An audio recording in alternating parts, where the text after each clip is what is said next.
আসসালামু আলাইকুম। শুভ সন্ধ্যা। উত্তরণ কর্তৃক আয়োজিত 46 প্রিলি নিউকোজ প্রোগ্রামে আপনাদেরকে স্বাগতম। আশা করি আপনারা সবাই ভালো আছেন। চ্যাট বক্সে অনেকে সালাম দিয়েছেন। ওয়ালাইকুম আসসালাম ভাইয়া। হ্যাঁ, আমিও ভালো আছি। আজকে আপনাদের সাথে থাকবে সাব্বির ভাইয়া। টপিক সম্পর্কিত যে কোনো প্রবলেমের জন্য ভাইয়ের সাথে কথা বলতে চাইলে আপনারা চ্যাট বক্সে ভাইয়ের সাথে কথা বলবেন। আর উত্তরণ রিলেটেড যদি কোনো প্রশ্ন থাকে তাহলে আপনার ক্লাস শেষে অবশ্যই চ্যাট বক্সে প্রশ্ন করতে পারেন। আহ, আর ভাইয়া তো অলরেডি আমাদেরকে বলেই দিয়েছে যে আমাদের ক্লাসটা 7টা 8টায় শুরু হবে। সুতরাং সে পর্যন্ত সবাই অপেক্ষা করি। ধন্যবাদ। আসসালামু আলাইকুম।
আসসালামু আলাইকুম, শুভ সন্ধ্যা। সবাইকে স্বাগত 46তম বিসিএস প্রিলি ফুল কোর্সের আন্তর্জাতিক বিষয়াবলীর প্রথম লেকচারে। আমার স্লাইডটা যদি ক্লিয়ার থাকে এবং সাউন্ড যদি ওকে থাকে, একটু চ্যাট বক্সে ওয়াই দেখে রেসপন্স করবেন।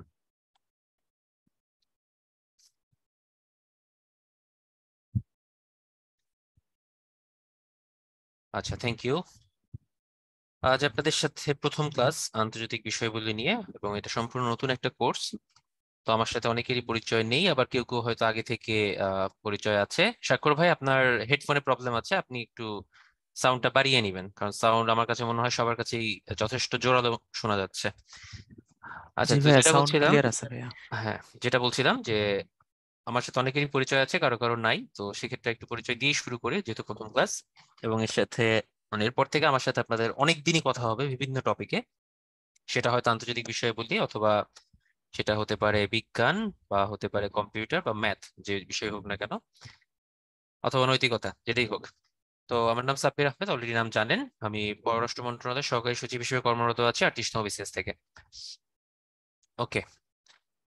তো যেহেতু প্রথম ক্লাস, আমার ক্লাসের একটু কিছু রুলস আছে। রুলস গুলো খুব কঠিন কিছু না, আপনাদেরকে একটু অ্যাক্টিভ থাকতে হবে, এটা হচ্ছে কথা। অ্যাক্টিভ বলতে হচ্ছে চ্যাট বক্সটা তো অলরেডি আপনারা ইউজ করা শুরু করেছেন।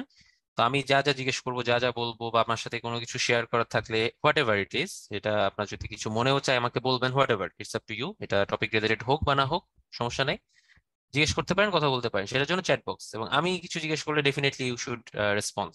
ওকে, এটা হচ্ছে একটা জিনিস। আর 2 নম্বর হচ্ছে, যেগুলা বোঝানোর ব্যাপার আছে সেগুলোতে কিন্তু অবশ্যই ইন্টারেক্টিভ ক্লাস নেই আমি, অর্থাৎ আপনাদের সাথেও শেয়ার করি। আপনারা ফিডব্যাক দিবেন যে কোনো পার্ট বুঝছেন কি না বুঝছেন, তো এটা একটু মাথায় রাখেন। মানে আমি গড়পড়তা বলে যাব বাংলার মতো, আর আপনারা শুনে যাবেন, এরকম হয় না নর্মালি। তবে যদিও আজকের ক্লাসটা একটু ওরকম টাইপেরই হওয়ার কথা, তারপরে দেখবো যতটা ইন্টারেক্টিভ করা যায়। আচ্ছা, আমি শুরুতে একটু আপনাদের কাছ থেকে একটা ইনফরমেশন নিব, সেটা হচ্ছে এর আগে বিসিএস প্রিলি পরীক্ষা দিয়েছেন কারা কারা। চ্যাট বক্সে ওয়াই বলতে পারেন, এ বলতে পারেন, বা সামথিং, হ্যাঁ ওয়াই বলতে পারেন, ওয়াই বললে আমি বুঝে নিব। এটা সম্পূর্ণ কনফিডেন্সিয়াল, আমি দেখছি আপনাদের চ্যাট গুলো, অন্য কেউ আপনাদের চ্যাট দেখতে পাচ্ছে না, শুধু আমি দেখছি। ওকে।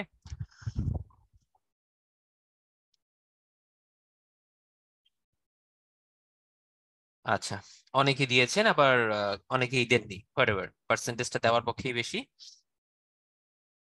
আচ্ছা, তার মানে আপনারা প্রিলির কিছু ইতিহাস জানেন, আর যারা যারা দেননি তারা হচ্ছে একদমই নতুন আছেন কিছু। সো আমি ওই নতুনদের কথা মাথায় রেখেই কথা বলবো। তো ইন্টারন্যাশনাল অ্যাফেয়ার্সে আমাদের জন্য নম্বর বরাদ্দ হচ্ছে 20। যেহেতু আজকে ইন্ট্রোডাক্টরি ক্লাস, মানে প্রথম ক্লাস, আমাদেরকে একটু সিলেবাস নিয়ে আলোচনা করতে হবে। আমরা আমাদের একটু পড়ার ট্যাকটিক্স নিয়ে আলোচনা করব, কিভাবে আমাদের অ্যাপ্রোচটা হওয়া উচিত, এবং আমরা আমাদের প্রিভিয়াস ইয়ারের কিছু কোশ্চেনও দেখবো। তো এগুলোর পরে আমাদের টপিকগুলো শুরু করব। তো এই যে 20 নম্বর বরাদ্দ থাকে, এটা কত নম্বরের মধ্যে 20 থাকে? 200-র মধ্যে 20 থাকে। সো পার্সেন্টেজ হিসাব করলে এটা কত পার্সেন্ট নাম্বার?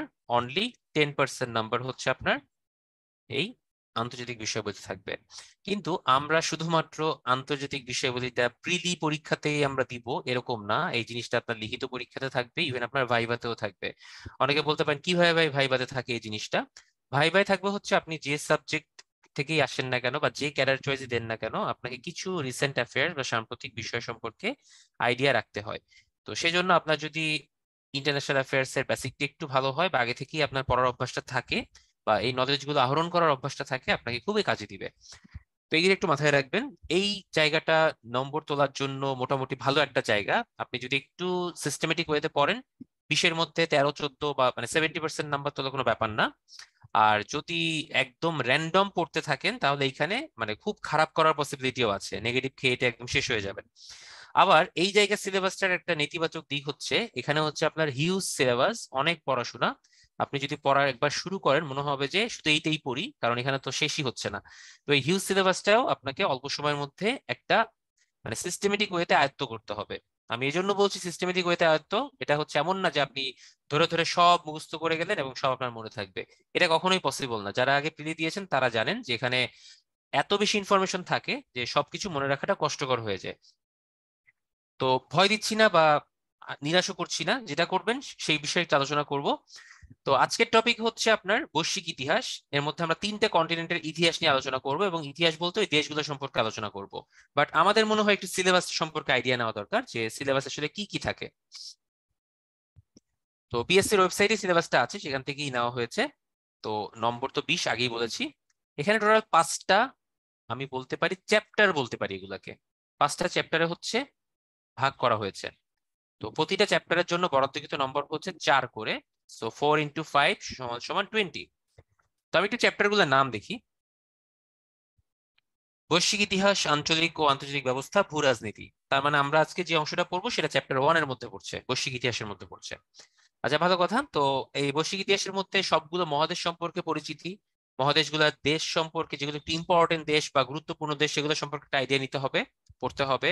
যত যত ইনফরমেশন আছে অ্যাজ ফার অ্যাজ পসিবল, যতটুকু পারা যায় আপনাকে এটা অবশ্যই আয়ত্ত করতে হবে। এরপরে হচ্ছে ভূ রাজনীতি, বলতে হচ্ছে বিভিন্ন দেশের মধ্যে কিরকম পলিটিক্স বিদ্যমান। তো এই ভূ রাজনীতির সাথে আমি এই আন্তঃরাষ্ট্রীয় ক্ষমতা সম্পর্ক এটাকে অ্যাড করে দিব, কারণ ইন্টারনাল পলিটিক্স বা ইন্টার স্টেটস যে পলিটিক্সটা আছে সেটাই ভূ রাজনীতিকেও নিয়ন্ত্রণ করে। আর ইন্টারন্যাশনাল সিকিউরিটি বলতে হচ্ছে আন্তর্জাতিক নিরাপত্তা, অর্থাৎ শক্তি, ক্ষমতা কার কিরকম, কিছু ইন্টারন্যাশনাল থিওরি এখানে আমরা পড়বো হোয়াটএভার। বিশ্বের সাম্প্রতিক ও চলমান ঘটনা প্রবাহ, এটাকে আমি একটু সাইড লাইন রেখে দিচ্ছি, একটু পরে এটা নিয়ে কথা বলবো। তার আগে আমি সব থেকে গুরুত্বপূর্ণ দুইটা পার্ট নিয়ে আপনাদের সাথে কথা বলবো, সেই দুইটা হচ্ছে চ্যাপ্টার 4 এন্ড চ্যাপ্টার 5। আমি 3 স্টার দিয়ে দিচ্ছি। কেন 3 স্টার দিলাম, কারণ আছে। কারণ হচ্ছে এই দুইটা চ্যাপ্টার আপনার শুধুমাত্র প্রিলি না, রিটেন থেকে শুরু করে একদম ভাইয়া পর্যন্ত A to Z আপনাকে পড়তে হবে, এবং এটাই আপনাকে হেল্প করবে অন্যদের থেকে এগিয়ে রাখার জন্য। যেমন দেখি চ্যাপ্টার 4-এ কি আছে, আন্তর্জাতিক পরিবেশগত ইস্যু ও কূটনীতি। তার মানে সোজা কথা হচ্ছে এটা এমন একটা অধ্যায় যেখানে ক্লাইমেট চেঞ্জ এবং ক্লাইমেট ডিপ্লোমেসি নিয়ে হচ্ছে আলোচনা করা হয়েছে, পড়াশোনা করা হয়েছে। তো ক্লাইমেট চেঞ্জ নিয়ে আমরা বিশ্ব অনেক কনসার্ন, প্রতি বছরই কনফারেন্স অফ দ্য পার্টিস কপ হচ্ছে। তারপর হচ্ছে ভিন্ন ভিন্ন আমরা জলবায়ু কূটনীতি অ্যাপ্লাই করছি, বিভিন্ন প্রোটোকল, আমরা কিয়োটো প্রোটোকল, মন্ট্রিল প্রোটোকল, এই প্রোটোকলগুলো অ্যাডপ্ট করেছি। তারপর হচ্ছে বিশ্ব ধরিত্রী সম্মেলন করেছি, বিশ্ব পরিবেশ দিবস পালন করছি, সহ অনেক কিছু করছি। ইভেন আমাদের দেশের কথা যদি চিন্তা করি, আমরা কিন্তু আপনার ক্লাইমেট ভালনারেবল ফোরামের পরপর 2বার আমরা সভাপতি নির্বাচিত হয়েছিলাম, এবং আমাদের মাননীয় প্রধানমন্ত্রী planet 50-50 champion, champion of the earth, এরকম কিছু রিনাউন্ড আপনার অ্যাওয়ার্ডও পেয়েছেন। তো আমাদের কথা হচ্ছে এই অধ্যায়টা এই জন্য শুধুমাত্র আপনার বাংলাদেশের জন্য না, এটা ওয়ার্ল্ড ওয়াইড গুরুত্বপূর্ণ। এবং এই অধ্যায়টা থেকে আপনি শুধুমাত্র যে ইন্টারন্যাশনাল অ্যাফেয়ার্স 4 নম্বর ভালোভাবে তুলতে পারবেন তা নয়, এটার সাহায্যে আপনি বাংলাদেশ অ্যাফেয়ার্সেও কিন্তু পরিবেশ নিয়ে কথা আছে, সেখানেও আপনি এটা হেল্প করবে। এরপরে আপনি যদি যদি অন্যান্য চাকরির পরীক্ষা পড়াশোনা করেন, সেখানেও তো আপনাকে বিভিন্ন সময় ফোকাস রাইটিং লিখতে হয়, ব্যাংকে বা অন্য জায়গায় লিখতে হয়, সেখানেও হেল্প করবে। এবং লিখিত পরীক্ষাতে এই অধ্যায়টা হচ্ছে একদম হুবহু কমন পাবেন, একদম কমন একটা চ্যাপ্টার আছে শুধুমাত্র জলবায়ু কূটনীতি নিয়ে, এবং এটা নিয়ে ভাইভাতেও প্রশ্ন হয়। সো ভেরি ভেরি ইম্পর্টেন্ট, এটা ভালো করে আমাদের পড়তে হবে। 5 নম্বর অধ্যায়ের দিকে একটু খেয়াল করি, আন্তর্জাতিক সংগঠন সমূহ এবং বৈশ্বিক অর্থনৈতিক প্রতিষ্ঠান। আচ্ছা, আন্তর্জাতিক সংগঠন বললে সবার আগেই আমাদের এখন মনে পড়বে জাতিসংঘের কথা, যেহেতু ইউনাইটেড নেশনের এখন একটা সাধারণ বার্ষিক সম্মেলন চলছে সাধারণ পরিষদের, যেটাকে ইউএনজিএ বলা হয়, বা ইউনাইটেড নেশনস জেনারেল অ্যাসেম্বলি। আমাদের মাননীয় প্রধানমন্ত্রী সেখানে এখন অবস্থান করছেন। তো ইউএন এবং ইউএন এর বিশেষায়িত যে প্রতিষ্ঠানগুলো আছে, তারপরে আপনার মনে করেন আঞ্চলিক প্রতিষ্ঠান সমূহ আছে, যেমন সার্ক, বিমস্টেক, আসিয়ান, তারপর ইউরোপিয়ান ইউনিয়ন, তারপর আপনার ন্যাটো আছে, মিলিটারি অর্গানাইজেশন, এরপর হচ্ছে আফ্রিকান ইউনিয়ন আছে, ব্রিক্স আছে, ন্যাম আছে, তাই না? এরকম বিভিন্ন রকম সংগঠন আছে। এবার একটু অর্থনৈতিক প্রতিষ্ঠানের দিকে তাকাই, যেমন কারা কারা আছে। তারপর আপনার এডিবি আছে, Asian development bank, new development bank. এরপর হচ্ছে ওয়ার্ল্ড ট্রেড অর্গানাইজেশন, ডব্লিউটিও। তারপর হচ্ছে ওয়ার্ল্ড ব্যাংক আছে, আইএমএফ আছে, এরকম অনেক প্রতিষ্ঠান আছে। তো যত শত প্রতিষ্ঠান আছে সবকিছু পড়বে হচ্ছে আপনার এই চ্যাপ্টার 5 এর আন্ডারে। এবং এইটা আপনার প্রিলির জন্য হয়তো 4টা মাত্র এমসিকিউ থাকবে, বা রিটেনে গিয়ে দেখবেন যে এই জিনিসটা আপনার কি পরিমাণ ভাস্ট ওয়েতে বা ডিটেলসে পড়তে হচ্ছে, এবং এই জিনিসটা আপনাকে ভাইভাতেও কাজে লাগবে। So chapter 4 and 5 very very important, 3 star mark দিয়ে রেখেছি। এখন তার মানে কি বলছি, যে চ্যাপ্টার 1 to 3 এত পড়ার দরকার নাই? না ভাই, আমি সেটা মিন করছি না। চ্যাপ্টার 4-5টা যখন পড়বেন, খুব ডিটেলসে পড়ার চেষ্টা করবেন বা ডিপলি পড়ার চেষ্টা করবেন, যেন আপনার পরবর্তী সিলেবাসটা একটু কভার হয়ে থাকে রিটেনের জন্য। এবার আসি চ্যাপ্টার 3-তে, সাম্প্রতিক ও চলমান ঘটনা প্রবাহ। এইটা নিয়ে অনেকে অনেক কথা বলে যে হ্যাঁ, তুমি এখন থেকেই শুরু করে দাও, সাম্প্রতিক সব ঘটনা প্রবাহ নোট করে রাখবা, আলাদা খাতা বানিয়ে রাখবা, সব লিখে রাখবা, সব মুখস্থ করে ফেলতে হবে, কোনো কিছু যেন বাদ না যায়। আমি বলবো বোগাস। একটা ওয়ার্ড দিয়ে শুধু বলবো বোগাস, আর কিছুই না। এখন আপনি বলতে পারেন যে কেন ভাই এই কথা কেন বলছেন, তারা কি খারাপ পরামর্শ দিচ্ছে? পড়লে তো ভালোই হয়। হ্যাঁ, পড়লে ভালোই হয়, কিন্তু আমি যদি শতকরা 100 জনকে জিজ্ঞেস করি যে আপনি কত শত ইনফরমেশন মনে রাখতে পারবেন, আপনাকে যদি আমি 100টা জিনিস পড়তে দিই, আপনি কি 100টাই মনে রাখতে পারবেন কিনা? আমি দেখবো 95 থেকে 98% মানুষই বলবে না ভাইয়া, পসিবল না। আমরা খুব বেশি হলে আমার যা পড়ি না কেন তার 50 থেকে 60% আমাদের মনে রাখার অ্যাবিলিটি। এটা আমাদের একটা হিউম্যান নেচার, আপনার ব্রেনের একটা ক্যাপাবিলিটি আছে যে আপনি কত পার্সেন্ট মনে রাখতে পারবেন। এরপরে আপনি সেটাকে যখন বারবার রিভাইজ করবেন করবেন করবেন করতে করতে সেটাকে হয়তো বাড়িয়ে ম্যাক্সিমাম 70 থেকে 75% বা 80% পর্যন্ত নিতে পারবেন। কখনো 100% যাওয়া পসিবল হয় না। তো সাম্প্রতিক ঘটনাটা হচ্ছে সবসময় সাম্প্রতিক, চলমান। অর্থাৎ আজকে ইউক্রেন রাশিয়া যুদ্ধ শুরু হলো মনে করেন, বাট আপনার প্রিলি পরীক্ষা চলতেছে আজ থেকে 6 মাস পরে গিয়ে হবে।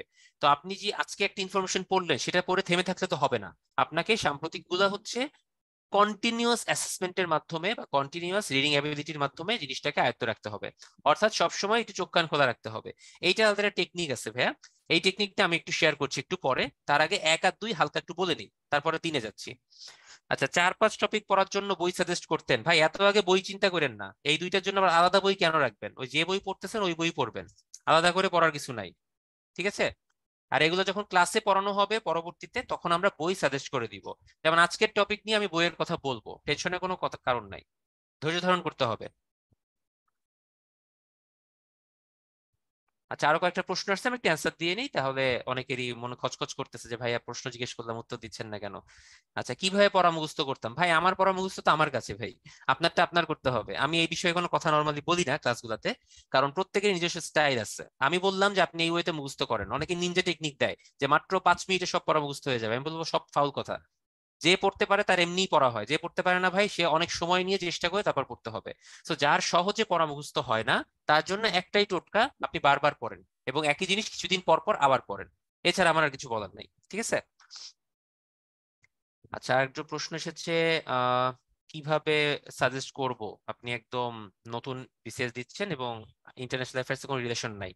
আচ্ছা, ক্লাস তো কেবল শুরু হলো ভাই আজকে থেকে, তো একটু ক্লাসগুলো ফলো করি আমরা। আমিও থাকবো, অনেক ভাইয়েরাই ক্লাস নিবেন। তো ক্লাস বাই ক্লাস আপনি দেখবেন যে আপনি নিউ কামার থাকবেন না, আপনি সুন্দর করে নুব থেকে প্রফেশনাল লেভেলে চলে যাবেন ইনশাল্লাহ। ভালো বই নিয়ে আসলে কথা পরে বলতেছি, বই আমি এখন আসি নাই, বইয়ের কথা একটু পরে আলোচনা করবো। আগে সিলেবাসটা শোনেন ভাই, বই নিয়ে তো ব্যস্ত হলে তো হবে না, শুরুতে সিলেবাস শেষ করি তারপর না বইয়ে যাব। এবার আসি হচ্ছে 1 আর 2 চ্যাপ্টার নিয়ে একটু কথা বলি। যে এই অংশটাতে হচ্ছে আপনার অনেক ছোট ছোট স্মল ইনফরমেশন আপনাকে মাথায় রাখতে হবে। যেমন চীনের প্রাচীন আদিবাসীর নাম কি, বা বলা হলো যে বাল্টিক রাষ্ট্র কোনটি, বা বলা হলো যে রুশ বিপ্লব কত সালে শুরু হয়, বা আবার বলা হলো যে আপনার রুশ বিপ্লবে কোন কোন দার্শনিক ভূমিকা পালন করে, বা আপনাকে বলা হলো যে ওয়াটারলু যুদ্ধ কোথায় হয়েছিল। মানে এরকম বলতে বিশ্বের যত ইতিহাস আছে বড় বড় বিভিন্ন দেশগুলো নিয়ে, সেই ইতিহাস, তাদের ভূরাজনীতি অর্থাৎ জিওপলিটিক্যাল যে একটা ডমিনেন্স, জিওপলিটিক্যাল যে ইনফ্লুয়েন্স, এই জিনিসগুলো নিয়ে যত কাহিনী আছে সব আপনার এই অংশের মধ্যে পড়তেছে। আমি যখন আজকে ক্লাসটা শুরু করব তখন দেখবেন যে ছোট ছোট অনেক ইনফরমেশন আছে। তো কি করণীয় ওটা ক্লাসের সময় বলছি। এবার আসি সাম্প্রতিকের, আমি একটু আপনাদেরকে বলেছিলাম যে একটু টেকনিকটা বলে দিব কিভাবে মনে রাখবেন। তো আসেন সেই টেকনিকটা সম্পর্কে আলোচনা করে ফেলি, যেহেতু শুরুর ক্লাস একবারে সবগুলো নিয়ে বলি, তারপরে ক্লাস শুরু করব। সাম্প্রতিক নিয়ে কথা বলার জন্য আমি যেটা বলবো সেটা হচ্ছে আপনাকে সবসময় কিছু জিনিস নিয়ে কাজ করতে হবে। আপনি বলতে পারেন যে হ্যাঁ, সাম্প্রতিকের জন্য আমি বিভিন্ন জিকে বইগুলা ফলো করব। যেমন বাজারে অনেক জিকে বই আছে ভাই এখন, বই লেখা খুব কঠিন কিছু না। এক বইয়ের জিনিস কপি কইরা জাস্ট এদিক ওদিক চেঞ্জ করে ফরম্যাট চেঞ্জ করে আর এক লেখক বের করে দিচ্ছে, এমন আহামরি কিছু না। ঠিক আছে? চাইলে আপনিও ধরেন 3 মাস পড়লেন পড়ে আপনিও একটা ইন্টারন্যাশনাল অ্যাফেয়ার্স এর বই বের করতে পারবেন। এটা এমন কঠিন কোনো কাজ না। তো আমি বলবো এই বইটই তো পড়বেন, এগুলো তো মনে করেন মান্থলি বের হয়। সাপোজ আজকে হচ্ছে সেপ্টেম্বরের 26 তারিখ, অক্টোবরের 1 তারিখে গিয়ে একটা কোনো প্রকাশনীর জিকে বের হলো, সাম্প্রতিক জিকে। তো আপনি সাম্প্রতিক জিকে পড়ে সব মুখস্থ করে ফেললেন, শুধু ওইটাই পড়লেন। তো কত নাম্বারের জন্য পড়লেন বলেন তো? 4 নাম্বার। তো 4 নাম্বার হচ্ছে 200-র মধ্যে 4 কত পার্সেন্ট? 2%। আচ্ছা, ভালো কথা। তো কথা হচ্ছে আপনি যদি সাম্প্রতিক বিষয়গুলি পড়ে সব জানেন তারপরও আপনার কি এরকম হবে না কোনো একটা জিনিস মিসিং হয়ে গেছে আর পরীক্ষার হলে গিয়ে মনে পড়ছে না? হতেই পারে। তো 4টার মধ্যে আপনি সর্বোচ্চ কয়টা পারতে পারেন? আপনাকে একটা অবশ্যই বাদ রাখতে হবে, যে একটা আপনার ভুল যেতে পারে বা আপনার কমন নাও পড়তে পারে। তো আপনি সর্বোচ্চ 2 বা 3 পেতে পারেন। এখন আমি বলি সাম্প্রতিক যত ঘটনা ঘটে যাচ্ছে আমাদের আশেপাশে, এই যেমন আজকে কি কি ঘটছে আমাদের দেশে যদি আমরা চিন্তা করি। সবার আগে আপনারা ক্রিকেটের কথা বলবেন, যে ক্রিকেট নিয়ে একটু ঝামেলা হয়েছে আজকে এবং কালকে। এটা কিন্তু আপনি কোনো কিছু না পড়ে না মুখস্থ করেও আপনি জানেন যে কি হইতেছে। আবার মনে করেন যে জাস্ট আজ থেকে 1 সপ্তাহ পরে যখন মাননীয় প্রধানমন্ত্রী ইউএনজি এর সম্মেলনটা শেষ করে আসবে, তখন তো উনি কিছু আউটপুট দিবে বা প্রেস কনফারেন্স হবে, ওখানে তো নিশ্চয়ই কোনো একটা আউটপুট আসবে যে বাংলাদেশ এই করেছে ওই দেশের সাথে, বা বাংলাদেশ এই একটা এগ্রিমেন্ট করেছে। তো ওইটা কিন্তু আপনি আলটিমেটলি জেনে যাচ্ছেন। কিভাবে জানতেছেন? কতগুলো ওয়ে আছে। নাম্বার ওয়ান, আপনি হয় নিউজ দেখতেছেন তাই জানতেছেন, নাম্বার টু আপনি হয়তো কোনো পেপার পড়তেছেন সকালবেলা, সেখানে আর্টিকেলে দেখতেছেন, অথবা আপনি সামাজিক যোগাযোগ মাধ্যম ফেসবুক, ইউটিউব, টুইটার, ইনস্টাগ্রাম এইসবে দেখছেন। তো এই যে জিনিসগুলো আপনি কোনো রকম কষ্ট সষ্ট ছাড়াই জেনে যাচ্ছেন, সেই জানা জিনিসগুলোর যে ওয়ে, অর্থাৎ যে ওয়েতে আপনি জানতেছেন সেই ওয়েটাতেই এগিয়ে যেতে হবে, আলাদা কিছু করার আমার মনে হয় না দরকার আছে। যেমন আপনি বলতে পারেন যে কি প্রশ্ন, কি বললেন এটা। ফার্স্ট অফ অল, এখন থেকে নিউজ দেখার অভ্যাসটা বাড়িয়ে তুলুন। বলতে পারেন যে ভাইয়া সারাদিন কি তাহলে টিভি দেখবো বসে বসে, পড়বো কখন? আরে না ভাই, সারাদিন কেন নিউজ দেখবেন?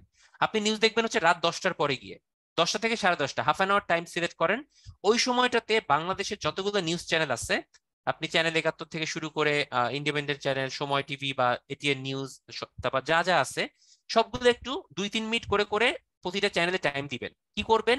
ওই যে স্ক্রিনের নিচে যে একটা স্ক্রল যায় না, ওই স্ক্রল গুলো একটু চোখ বুলাবেন, আলটিমেটলি আপনার অনেক ইনফরমেশন জানা হয়ে যাবে। এখন বলতে পারেন ভাই ওটা তো দেখলাম, মনে থাকবে কি করে? সমস্যা নাই, ওয়েট করেন, মনে রাখার উপায় বলতেছি। দেখলেন নিউজ জানা হয়ে গেল যে আজকে ক্রিকেট নিয়ে তামিম ইকবাল সাকিব আল হাসানের ঝামেলা হয়েছে, হোয়াট। পেপার পড়বেন। কি পেপার পড়বেন? রোজ একবার হলেও পেপারে চোখ বুলাবেন, বাসায় একটা পেপার রাখার চেষ্টা করেন। মাঝে মধ্যে এডিটোরিয়াল থেকে শুরু করে হেডলাইন গুলা আপনি একটু চোখ বুলাবেন। যদি না পারেন সেটার একটা অপশন আছে। সেই অপশনটা কি? যদি এই দুইটার একটাও না করতে পারেন, সেই অপশনটা হচ্ছে third option, social media, FB and YouTube. এখন খুব মজার একটা কথা বলবো, যদি অনেকে অপোজ করবেন আমার সাথে যে ভাই এটা কি বলছেন, এটা তো হয় না, কিন্তু এটাই সত্যি কথা। আপনারা ফেসবুক ইউজ করেন, অনেকে বলে ফেসবুক বন্ধ রেখে পড়াশোনা করতে হয়, তাহলে পড়াশোনা ভালো হয়। যারা যারা বিসিএস ক্যাডার হন, অনেকেই ক্যাডার হয়েছেন, তারা বলেছেন যে গত 2 বছর ফেসবুকে ঢুকি নাই, বা আমার কোনো আইডি ছিল না, ফেক আইডি দিয়ে আমি শুধুমাত্র গ্রুপ গুলা ফলো করতাম, অমুক করতাম তমুক করতাম, চাঁদের আলোয় পড়ছি ওই আলোয় পড়ছি। ভাই এগুলো সব হচ্ছে বোগাস কথাবার্তা, এগুলো শুনে কেউ লাভ নাই। সবাই পড়েছে, কিভাবে পড়েছে, কেউ হয়তো টেকনিক্যালি পড়েছে, কেউ টেকনিক্যালি পড়ে নাই, এমনি হয়ে গেছে। এখন কথা হচ্ছে আপনি আপনার সোশ্যাল মিডিয়াটা অবশ্যই অ্যাক্টিভ রাখবেন, এটা দরকার, না হলে তো আনসোশ্যাল হয়ে যাবেন ভাই। এফবি ডিঅ্যাক্টিভেট করার দরকার নাই। যে নিউজ চ্যানেলগুলোর কথা আমি বললাম, যে পেপারগুলোর কথা আমি বললাম, সবগুলোতে কিন্তু এফবিতে একটা পেজ আছে, পেজগুলো ফলো দিয়ে রাখেন আজকেই। ফলো দিয়ে নোটিফিকেশন অন করে রাখেন এবং সি ফার্স্ট করে রাখেন, অর্থাৎ আপনার টাইম লাইনে তারা যেন শুরুর দিকে থাকে। যখনই আপনি ফেসবুকে ঢুকবেন, ওই সাকিব খান বুবলি পরিমণির খবরের সাথে সাথে রাজ সিয়ামের খবরের সাথে সাথে আপনি দেখবেন আপনার হুট করে ইউক্রেনে নতুন করে কি হামলাটা হইলো, বা প্রধানমন্ত্রী ইউএনজিএ তে কয়টা প্রস্তাব দিল, দ্বিতীয়বারের মতো বাংলায় ভাষণ দিল, বা হচ্ছে মনে করেন যে নির্বাচনে ইইউ তাদের প্রতিনিধি দল পাঠাবে কিনা এই বিষয়ে কোন আপডেট আসলো, সবকিছু আপনার এখানে চলে আসতেছে। কারণ এই পেজগুলো কিছু সময় পর পর নিউজ আপডেট করে। ইভেন যে চ্যানেলগুলো আছে তারা কিছু শর্ট ভিডিও দেয়, 3-4 মিনিটের একটা ভিডিও। সাপোজ এই যে ওই দিন রাত্রে প্রচন্ড বৃষ্টি হলো, বৃহস্পতিবার রাতে 4 জন আপনার হচ্ছে কারেন্টের তার ছিঁড়ে পানিতে শক খেয়ে পরে মারা গেলেন, যাই হোক। তো এটাও কিন্তু আপনার ভিডিও আকারে ছড়িয়ে পড়লো, আপনি পেপার কোনো কিছু না দেখেও জেনে গেছে শুধুমাত্র ফেসবুকের কল্যাণে, এবং এটা পরবর্তী নিউজও হয়েছে আর্টিকেল আকারে। তো আমার কথা হচ্ছে নিউজগুলো ওইভাবে ফলো করতে পারেন, তাহলে আপনার আলাদা করে নিউজ দেখার দরকার হবে না। এটা করতে পারেন। 2 নাম্বার, ইউটিউব। ইউটিউবটাকে কাজে লাগান। ইউটিউবে হচ্ছে প্রতিটা চ্যানেলেরই হচ্ছে ভিডিও থাকে। মনে করেন আপনারা অনেকেই হচ্ছে একটু অ্যাডভান্স পড়াশোনা করতে চান, যে আমি শুধুমাত্র ইন্টারন্যাশনাল অ্যাফেয়ার্স মুখস্থ করবো না, আমি জিনিসটাকে আয়ত্ত করব, আমি বুঝতে চাই। তো বোঝার জন্য ইউটিউবে অনেক রকম ভিডিও আছে। আপনি যদি কোনো পলিটিক্যাল ইস্যু নিয়ে চিন্তা করেন যে এটা নিয়ে আমি একটু পড়াশোনা করব, তার জন্য মোটা একটা বই কেনার দরকার নাই যে 1000 পৃষ্ঠার বই কিনে পড়ে উল্টায় ফেলবো। তার জন্য ওই টপিকটা লিখে একটু গুগলে সার্চ দেন, অনেকগুলো ইউটিউব ভিডিও পেয়ে যাবেন। দুই একটা বাংলা ভিডিও বা ইংলিশ ভিডিও শোনেন, খুব কাজে দিবে। ইংলিশ শুনলে ইংলিশ লিসেনিং ক্যাপাবিলিটিও বাড়বে, যেটা পরবর্তীতে আপনার ইংলিশ স্পিকিং এ এবং রাইটিং এও হেল্প করবে। সাথে সাথে আপনি ইন্টারন্যাশনাল অ্যাফেয়ার্স এর নলেজটাও জানতে পারবেন, ঠিক আছে? এই কাজগুলো একটু অ্যাপ্লাই করতে পারেন, এবং এটা কন্টিনিউয়াস, নট লাইক দ্যাট যে এইটাই জীবনের সব, এগুলো কি জোর দিতে হবে এরকম না। এটা হবে one of the parts of your daily life. যখন সময় পাবেন একটু ঢুকলে এগুলো ফলো করবেন। আর রাতে তো একটু নিউজ দেখতেই পারেন। এই কাজগুলো কয়েকদিন করেন, আজ থেকে জাস্ট 1 মাস অ্যাপ্লাই করেন। আজকে সেপ্টেম্বরের 26 তারিখ, অক্টোবরের 26 তারিখ যদি আমার সাথে আপনার কথা হয়, ওই দিন একটু বললেন যে আপনি নতুন করে কোনো অভ্যাস তৈরি করতে পারছেন কিনা, বা আপনার ইন্টারনেট রিসেন্ট অ্যাফেয়ার্স গুলো এখন আপনার ভালো লাগতেছে কিনা, বা আপনি মোটামুটি আয়ত্ত করতে পারছেন কিনা। জাস্ট 1 মাস একটু টাইম দেন, দেখবেন খেলা চেঞ্জ হয়ে যাবে। এটার জন্য ওই মান্থলি আলাদা আলাদা বই কেনার কোনো দরকার নাই, আজাইরা বই কিনে ব্রেনের স্টক মানে ঝামেলা করার কোনো দরকার নাই। যদি আপনার একবার দেখে মনে না থাকে, তখন লাগলে খাতায় একটু টুকে নিতে পারেন, নোট করতে পারেন, বাট সেটা করারও দরকার নাই। তার জন্য একদম শর্টকাট সলিউশন দিই। প্রতি মাসে 20 টাকা করে কারেন্ট অ্যাফেয়ার্স বের হয়, নীলক্ষেতে বা দোকানে এগুলা পাওয়া যায়। ওই কারেন্ট অ্যাফেয়ার্স এর প্রথম 5 থেকে 6 পৃষ্ঠায় কিছু ইনফরমেশন থাকে, গ্লোবাল মানে বৈশ্বিক এবং বাংলাদেশ এই দুইটার পার্ট নিয়ে প্রতিদিন কি কি ঘটনা ঘটছে সেই জিনিসগুলা, হ্যাঁ এখন 30 টাকা হয়ে গেছে, সরি। তো এই কি ডেইলি কি কি ঘটছে সেই জিনিসগুলো হচ্ছে সুন্দর করে একটা ছোট ছোট লাইনে ব্যাখ্যা করা থাকে যে আজকের দিনে কি ইম্পর্টেন্ট হয়েছে। ধরেন অক্টোবরের 1 তারিখে বের হবে, সেপ্টেম্বরের 1 থেকে 30 তারিখ পর্যন্ত যা যা হয়েছে সব ওখানে পেয়ে যাবেন। সো আলাদা করে নোট খাতা বানানোরও তো কোনো দরকার নাই ভাই, ছোট্ট একটা বই রাখলেই হয়, মাঝে মধ্যে চোখ বুলাই নিবেন যে হ্যাঁ ওই যে সেপ্টেম্বরের 30 তারিখ কি ঘটছিল বা সেপ্টেম্বরের 5 তারিখ কি ঘটছিল। যা যা বললাম এই পর্যন্ত কি বোঝা যাচ্ছে? কোনো প্রবলেম, কোনো সমস্যা বা কোনো প্রশ্ন থাকলে বলতে পারেন।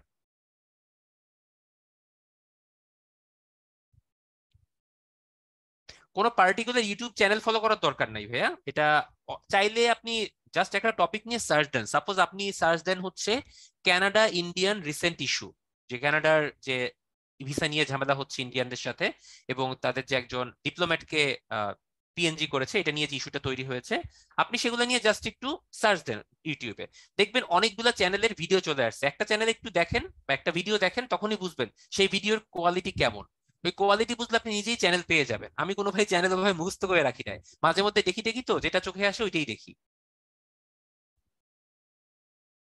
আচ্ছা, বিপুল ভাই বললেন উত্তরণেও কারেন্ট অ্যাফেয়ার্স আছে ওয়েবসাইটে। হ্যাঁ ডেফিনেটলি, আমাদের ওয়েবসাইটেও কিন্তু কারেন্ট অ্যাফেয়ার্স প্রতিদিন আপলোড করা হয়, ওখান থেকেও দেখতে পারেন। আচ্ছা, ওকে। ই পেপার পড়লেও হবে, পেপার রাখলেও হবে, ডাজেন্ট ম্যাটার ভাইয়া, এটা জাস্ট 2-3 মার্কের ব্যাপার, এটা নিয়ে এত মানে টেন্সড হওয়ার কোনো দরকার আমি দেখতেছি না, ঠিক আছে? ওকে, এখন আসি মুদ্রার অপর পিঠের কথা। এতক্ষণ তো পড়ার জন্য বললাম, এবার একটু না পড়ার কথাটাও বলি না। মনে করেন 2 থেকে 3 মার্ক আপনি এখান থেকে অর্জন করতে পারবেন। এখন কথা হচ্ছে আপনার বিসিএস এ 200-র মধ্যে কত পেলে আপনি পিলিটি পাস করতে পারবেন। আগে আমরা বলতাম যে 110 115 অনেক নাম্বার, কিন্তু এখন না অনেক কম সংখ্যক প্রার্থী টিকাচ্ছে। সো কাটমার্ক বা যেটা আমরা বলি না কেন সেটা অনেক বেড়ে যাচ্ছে এখন। সো 120 125 অনেক সময় সেফ জোন থাকে না। সো আমি একটা কাজ করি, আমি বলি কি 125 প্লাস থেকে শুরু করে 130 এই রেঞ্জের মধ্যে পাইলেই কিন্তু আপনার মোটামুটি এটা একটা সেফ জোন বলা যায়। তো এই সেফ জোনের জন্য দেখেন 200-র মধ্যে 125 মানে কি 60%। তো 60% নাম্বারের জন্য আপনার 20-এর মধ্যে কত পেতে হয়? এভারেজে 12 পেতে হয়। তো 12 পাওয়ার জন্য আপনি যে পরিশ্রমটা করবেন, দেখবেন এই 2-3 নাম্বার পাওয়ার জন্য এত রিসেন্ট ইনফরমেশন সংগ্রহ করতে গেলে আপনার আরো বেশি কষ্ট হয়ে যাচ্ছে। তখন কি করণীয়? কেউ যদি এর সাথে তাল মিলাতে না পারে আমি যেগুলো বললাম, তখন কি হবে? তখন সোজা বাংলায় একটা কথা আছে, ছেড়ে দাও বা বাদ দাও, স্কিপ। দরকার নাই, এত রিসেন্ট ইনফরমেশন দিয়ে দুনিয়া উদ্ধার হবে না। ছোট্ট এক্সপিরিয়েন্স বলি, আমার 38 বিসিএস এর, 38 বিসিএস এ আমার ইন্টারন্যাশনাল অ্যাফেয়ার্স বাংলাদেশ অ্যাফেয়ার্স এই দুইটা খুব প্যারা দিছে ভাই। বিকজ ইঞ্জিনিয়ারিং ব্যাকগ্রাউন্ডের জেনারেল নলেজ নিয়ে খুব একটা আইডিয়া ছিল না, ওভাবে পড়িও নাই। তো যখন দেখলাম বিশাল এই সমুদ্রের মধ্যে এসে পড়ছি, তখন কিছুই ভালো লাগতেছে না। পরে বাংলাদেশ অ্যাফেয়ার্সটা মোটামুটি পড়লাম, বাট ইন্টারন্যাশনাল অ্যাফেয়ার্স থেকে একটু ধরা খাইলাম। ধরাটা কেমন? এই রিসেন্ট অ্যাফেয়ার্স খুব ভালো করে পড়তে পারলাম না, কারণ এত ইনফরমেশন রাখা মাথার মধ্যে ঝামেলা হয়ে যাচ্ছিল। আমি করেছিলাম কি, চ্যাপ্টার 4 এন্ড চ্যাপ্টার 5 এই দুইটাকে একটু গুরুত্ব দিয়ে ভালো করে পড়লাম, আর বৈশ্বিক ইতিহাস থেকে শুরু করে আন্তঃরাষ্ট্রীয় সম্পর্কগুলো একটু আইডিয়া নিয়েছিলাম। তো এখান থেকে যখন আমি পরীক্ষার হলে গেলাম, আমার সেট 4 পড়লো, এবং সেট 4-এর শুরুতেই ছিল ইন্টারন্যাশনাল অ্যাফেয়ার্স, মানে যেখানে বাঘের ভয় সেখানে এই রাত্রি হয়, এরকম একটা অবস্থা। তো 20টা এমসিকিউ ছিল, আমি এক নাগারে 20টা পূরণ করে গেলাম, দেখি কি হয়। দেখলাম আমি মাত্র 9টা ফিল আপ করতে পারছি, বাকি 11টা আমি পারি নাই। তো কনফিডেন্স লেভেল অনেকটা ওইখানেই ডাউন হয়ে গেছিল শুরুতেই, যে কি হইলো এটা, আমি তো বাকি 11টা পারলাম না, তার মানে কি এটা কি আমার ব্যর্থতা? পরে ভাবলাম যে সমস্যা নাই ভাই, 20-এর মধ্যে আমার 9টা আমি জানি যে আমার হইছে, মানে আমি 9 পেয়ে গেছি এখানে, মানে 50%-এর মতো পেয়ে গেছি। আমার এখনো 180 নম্বর বরাদ্দ আছে, এবং সেখানে আমার সর্বোচ্চ 110 পাইলে বা 120 পাইলে আমি টিকে গেছি ইনশাল্লাহ। ঠিক আছে। সো ওই জায়গা থেকে পরবর্তীতে অন্য অংশগুলোকে কমপ্লিট করে শেষ পর্যন্ত প্রিলি দিয়ে শেষ করে আসলাম। তো আমার কথা হচ্ছে, আমি যে 9টা পূরণ করছিলাম আল্লাহর রহমতে ভুল যায় নাই, 20-এর মধ্যে আমি 9 পাইছি, নো নেগেটিভ মার্কিং। আবার কেউ কেউ করছে 14-15টা পূরণ করছে, কারণ তারা অনেক ভালো পারে, অনেক জানে, নেগেটিভ মার্কিং খেয়ে আলটিমেটলি 9 10 বা 10 11ই পাইছে। সো ডিফারেন্সটা কি? আমি রিসেন্ট অ্যাফেয়ার্সে টাইম দিতে পারি নাই, সো হোয়াট? বারবার বলছি ভাইয়া পুরা আপনারা স্ট্র্যাটেজিক্যালি পড়বেন। আজকের ক্লাসটা এখন আমি শুরু করতে পারি না, এত কথা বলার একটাই কারণ, ইন্টারন্যাশনাল অ্যাফেয়ার্স এমন একটা টপিক যেটাতে প্রচুর পড়া, এবং সবাই হচ্ছে হিজিবিজি করে ফেলে, বিভিন্ন বই ফলো করতে যায় যে অমুক বই পড়বো তমুক বই পড়লেই আমার সব কমন পড়বে। আমি বলবো বোগাস, কোনো বই থেকে কখনো 100% কমন আসবে না, আর কমন পড়ার কোনো চান্সই নাই। আপনি যত পারেন ইনফরমেশন নিয়ে যাবেন, বাট ওইটা আদৌ যে পরীক্ষার হলে আসবে বা আপনি যে পারবেন, কোনো গ্যারান্টি কেউ আপনাকে দিতে পারবে না। কেউ যদি অনলাইনে বলে 100% গ্যারান্টি, এই যে আমি আজকে বললাম যে আপনি উত্তরণের ক্লাস করেন ভাই, আপনি 20-এর মধ্যে 15 কনফার্ম, আমি বলবো না, বিকজ কোনো গ্যারান্টি নাই। সত্যি কথাকে বলতে কোনো আপত্তি নাই ভাই, স্বীকার করতে হবে। আর আমি যেটা করতে পারি, আপনাকে একটা রাইট অ্যাপ্রোচ দেখাতে পারি এবং আমার মতো করে আমি আমার ক্লাসগুলো আপনাকে বলতে পারি। আপনি দেন সেখান থেকে কালেক্ট করবেন ইনফরমেশন গুলা, যে কোনটা কোনটা মাথায় রাখবেন, কোনটা কোনটা রাখবেন না। এইটাকেই বলে হচ্ছে strategic approach. Clear so far? Any question?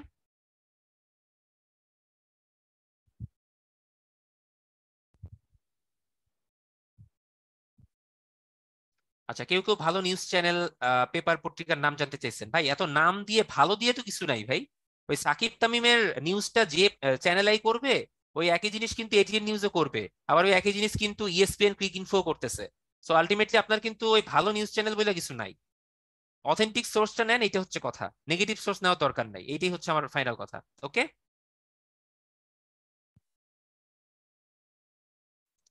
আচ্ছা, আর প্রশ্ন? পড়ার কৌশল, ওকে, পড়ার কৌশল নিয়ে কথা বলতেছি। পড়ার কৌশল এতক্ষণ বললামই ভাই, কিভাবে পড়বেন সেটা তো আপনাকে ডিসাইড করতে হবে। যেমন, জাস্ট এ মিনিট, এবার আসি পড়ার কৌশলটা বলছি, জাস্ট এ মিনিট। আপনি একটু প্রিভিয়াস ইয়ারের কোশ্চেন গুলো দেখেন, যে প্রতিবার কতটুকু করে প্রশ্ন এসেছে। আমি 35 থেকে আপনাদেরকে একটু বলি, কারণ 35 থেকে সিলেবাসটা চেঞ্জ হয়েছে। সো এই জন্য 35 থেকে আমরা 44 পর্যন্ত কথাবার্তা একটু বলবো। দেখেন, সাম্প্রতিক থেকে প্রতিবারই মোটামুটি 2টা 3টা 4টা করে প্রশ্ন আসছে, কোনো কোনো বার আসে নাই। সো আপনি বলতে পারবেন না যে সাম্প্রতিক পড়ে গেলাম আসতো না কেন।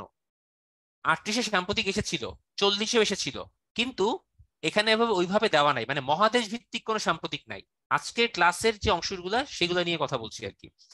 কোনো কোনো প্রশ্ন এমন হয়েছে যেটা সাম্প্রতিক, কিন্তু সেটা হচ্ছে অর্থনৈতিক কোনো জোট নিয়ে। সো আমি অর্থনৈতিক জোটের মধ্যে দেওয়া হয়েছে। So what ever it is, সাম্প্রতিক ঘটনাগুলো সাধারণত কোনো প্রতিষ্ঠান, কোনো দেশ, কোনো জাতি নিয়েই হয়। সো এই জন্য ওটা সাম্প্রতিক হলেও ওটা দেশের মধ্যেই পড়ে। এখন দেখেন, মহাদেশ ভিত্তিক ইনফরমেশন কিন্তু প্রায় প্রচুর আসে। দেখেন বিশাল অ্যামাউন্ট, 4টা 5টা 3টা করে। অর্থনৈতিক প্রতিষ্ঠান, জাতিসংঘ থেকে দেখেন কি পরিমাণ প্রশ্ন আসছে, 3টা 2টা 2টা 1টা 2টা 1টা 4টা 2টা, দেখছেন? পরিবেশ নিয়ে দেখেন প্রতিবারই 3টা 4টা, কোনো কোনো বার হয়তো একটা আসছে। এখন আমার কথা হচ্ছে আপনাদের কাছে, এই যে পুরো সিনারিওটা ব্যাখ্যা করলাম, এটার মধ্যে থেকে একটা ওয়ার্ডই আমি বের করতে পারি, সেটা হচ্ছে র্যান্ডমাইজেশন। অর্থাৎ প্রশ্নগুলো র্যান্ডমলি আসে।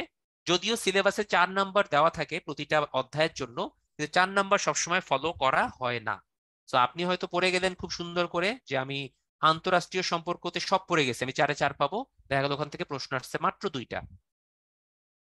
ওকে। সো সবকিছুর জন্য মেন্টালি প্রিপারেশন আজকে থেকে শুরু করেন, যে আপনার পরীক্ষার হলে কি অনেক অড সিচুয়েশন হতে পারে। আপনি একটা আশা নিয়ে যাবেন, দেখবেন অন্য একটা জিনিস আসছে, ভয় পাওয়ার কিছু নাই, ওটা সবার জন্যই নতুন, ওইভাবে ফেস করবেন। ওকে। এবার আসি পড়ার টেকনিকে বা বই সম্পর্কে। ইন্টারন্যাশনাল অ্যাফেয়ার্স এর জন্য ভাইয়া আমি ওইভাবে স্পেসিফিক কোনো বই আপনাদেরকে নাম ধরে বলবো না, বিকজ বাজারে এখন প্রচুর বই এবং সবগুলো বই মানের দিক থেকে মোটামুটি একই রকম। সো আমি যেহেতু, আপনারা যেহেতু উত্তরণের সাথে আছেন, ডেফিনেটলি আমি উত্তরণের প্রিপারেশন বুকটা বলবো, কারণ উত্তরণের প্রিপারেশন বুকটা আমার নিজেরও কিছু কন্ট্রিবিউশন আছে এটা তৈরি করার সময়, এবং আমাদের টিচার প্যানেলই করেছে। সো আমি যদি বলি যে এটাকে যদি আপনি ফুল অ্যান্ড ফাইনাল মোটামুটি কমপ্লিট করতে পারেন, আপনার অনেকটা প্রিপারেশন এগিয়ে যাবে। আমি বলবো অনেকটা প্রিপারেশন এগিয়ে যাবে, বিকজ রিসেন্ট ইনফরমেশন গুলো ছাড়া বাকিগুলো মোটামুটি এখানে খুব ডিপে এবং ডিটেলসে দেওয়া আছে। সো এটাকে একটা বেসিক বই হিসেবে ফলো করতে পারেন। তার সাথে যে কোনো প্রকাশনীর আপনি গাইড বই ফলো করতে পারেন, যে কোনো একটা গাইড বই কিনতে পারেন। আপনি যদি কোনো রিসেন্ট অ্যাফেয়ার্স এর বই কিনতে চান, আমার কথা ভালো না লাগলেও, সেক্ষেত্রেও কিনতে পারেন, আপনার নিজ দায়িত্বে তখন পড়বেন।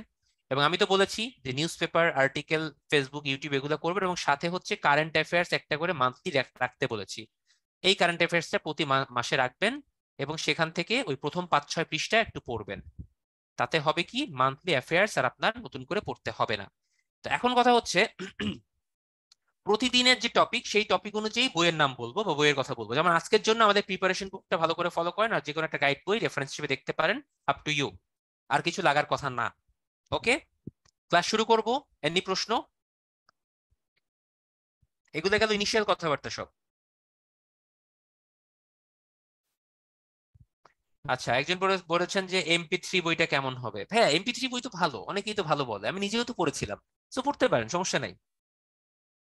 আমি তো এখানেই বলে দিয়েছি যে যে কোনো টাইপের গাইড বই, সেটা MP3 হতে পারে, ওরাকল হতে পারে, কনফিডেন্স হতে পারে, অমুক হতে পারে, অমুক হতে পারে, তমুক হতে পারে। ঠিক আছে ভাইয়া, এটার জন্য কোনো বেসিক বই আমি বলতে পারছি না। যেমন বাংলাদেশ অ্যাফেয়ার্স এর জন্য আমি বেসিক বই বলতে পারি যে আপনার নবম দশম শ্রেণীর বাংলাদেশ ও বিশ্ব পরিচয় বইটা রাখবেন, কিন্তু ইন্টারন্যাশনাল অ্যাফেয়ার্স এর জন্য এরকম বেসিক কোনো বই নাই। তবে বাংলাদেশ অ্যাফেয়ার্স এর যে বইটা আছে, মানে বাংলাদেশ ও বিশ্ব পরিচয়, সেখানে জাতিসংঘ নামে একটা চ্যাপ্টার আছে।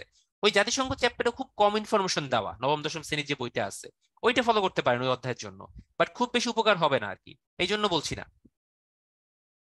বিজ্ঞানের জন্য যেমন নবম দশম শ্রেণীর সাধারণ বিজ্ঞান বইটা আমরা বেসিক বই, কিন্তু ইন্টারন্যাশনাল এরকম বেসিক বই দেওয়া পসিবল না, সরি।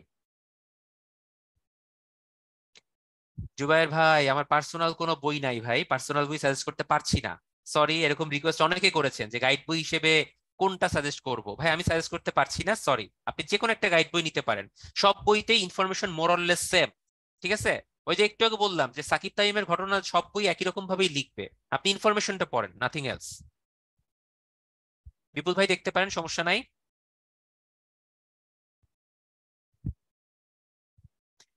একজন আপু বলেছেন যে যে কোনো টপিক লিখে পড়তে হয়, এই লিখে পড়ার প্রবলেমটা অনেকের আছে, না লিখলে পড়া মনে থাকে না। এখন বিসিএস এ তো অনেক টপিক, এত জিনিস যদি লিখতে যান তাহলে তো মাথায় থাকবে না, কিভাবে মনে রাখবো?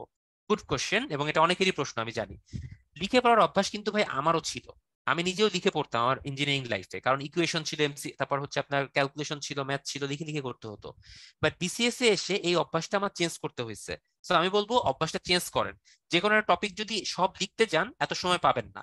সো এখন থেকে আস্তে আস্তে লেখাটা কমানো শুরু করেন। ধরেন মানে এটা আপনার উপরে, আপনার মানসিক মানে শক্তির উপরে, যে আপনি কিভাবে এটা করবেন। একটা ওয়ে হতে পারে যে শেয়ার করতে পারেন, মনে করেন আপনি একটা গ্রুপ পার্টনার তৈরি করেন, বা আপনার একজন কোনো ফ্রেন্ড থাকে বা পরিচিত থাকে যে বিসিএস এর জন্য পড়াশোনা করছে, আপনি কোনো কিছু মুখস্থ করলেন, করে তাকে জিনিসটা ব্যাখ্যা করে বললেন, সেও তার মতো আপনাকে ব্যাখ্যা করে বললো। এই যে আমি কোনো একটা জিনিস আপনাকে বুঝালাম, আমি বুঝালে মানে কিন্তু এই জিনিসটা আমার আর জীবনে ভুল হবে না ইনশাল্লাহ, কারণ আমি আপনাকে বুঝাতে পারছি, তার মানে আমি সঠিকভাবে বুঝতে পারছি। তো এরকম আপনি যদি কোনো নিউজ বা কোনো ইনফরমেশন বা কোনো টপিক পড়েন, সেই টপিকগুলো আপনি আপনার বন্ধুর সাথে বা ফ্রেন্ডের সাথে শেয়ার করে নিয়ে তার সাথেও আপনি ইন্টারাকশন করতে পারেন। ইন্টারাকশন করলে হবে কি, অনেকটা মনে থাকবে। আপনার যদি 60% পড়াশোনা নিজে নিজে পড়লে হয়, বাকি 20% দেখবেন এই শেয়ারিং এর মাধ্যমে হতে পারে। বাট এই শেয়ারিংটা যেন পজিটিভ ওয়েতে হয়, অনেকে আবার এগুলো করে সময় নষ্ট করে, তাতে কোনো লাভ হয় না, উল্টা লস হয়। সিএম ভাই বলেছেন যে টিভি নিউজের নিউজ গুলো পড়ার পর আবার নোট করে রাখার দরকার হবে কিনা। আমি তো বললাম ভাই দরকার নাই, ওই যে কারেন্ট অ্যাফেয়ার্স বলছি না, কথাগুলো একটু খেয়াল করবেন। নোট করার কোনো দরকার নাই, কারেন্ট অ্যাফেয়ার্সটাই তো আপনার জন্য নোট করে আপনাকে দিয়ে দিচ্ছে। ওই ছোট ছোট কারেন্ট অ্যাফেয়ার্স 12 মাসের 12টা রাখবেন, এবং লাস্টের সালতামামি রাখবেন, ব্যাস পুরো বছরের ইনফরমেশন সব ওর মধ্যে আছে। ওকে, আশা করি অ্যাপ্রোচটা বোঝাতে পেরেছি। আমরা মনে হয় ক্লাস শুরু করি। আচ্ছা, আজকে ক্লাসের শুরুর আগে কিছু স্পয়লার দেই, স্পয়লার গুলো হচ্ছে, এবং অ্যালার্ট আছে কিছু। অ্যালার্টটা হচ্ছে টু মাচ ইনফরমেশন, বুঝানোর কিছু নাই, ম্যাক্সিমাম জিনিস রিডিং পড়ার, এই তিনটা হচ্ছে অ্যালার্ট আপনাদের জন্য। ওকে, আর স্পয়লার জিনিসটা হচ্ছে আজকের যে জিনিসগুলো পড়বেন সেগুলো দিয়ে আপনি দুনিয়ার ইতিহাস ঘেটে খেতে পারবেন, বা ভাইবা পর্যন্ত কাজে লাগাতে পারবেন। আপনাকে যদি কোনো কিছু জিজ্ঞেস করে আপনি অনেক ইনফরমেশন ভাইবাতেও বলতে পারবেন, বা লিখিত পরীক্ষাও কাজে লাগাতে পারবেন। সো এটা একটা ভালো জিনিস। ওকে, আমরা শুরু করি, আর কথা বাড়াবো না, অনেকক্ষণ কথা বলছি। প্রথমেই আমরা বৈশ্বিক মানচিত্র মধ্যে এশিয়াটার দিকে তাকাবো। আশা করি স্লাইডটা দেখা যাচ্ছে। এশিয়া আমাদের মহাদেশ, এখানে আমরা বসবাস করি। বাংলাদেশের অবস্থানটা একটু আইডেন্টিফাই করে দেই। বাংলাদেশ হচ্ছে একদম এই ভারত মহাসাগরের সাথে এই যে মাঝামাঝি জায়গাটাতে, সেখানে আছে। ঠিক আছে, তো আপনার বাংলাদেশের প্রতিবেশী রাষ্ট্র কারা? প্রথমে আমরা বলবো ভারত, নেপাল, ভুটান, মিয়ানমার, তারপরে শ্রীলঙ্কা, মালদ্বীপ, পাকিস্তান, আফগানিস্তান, মানে সার্কভুক্ত দেশগুলা।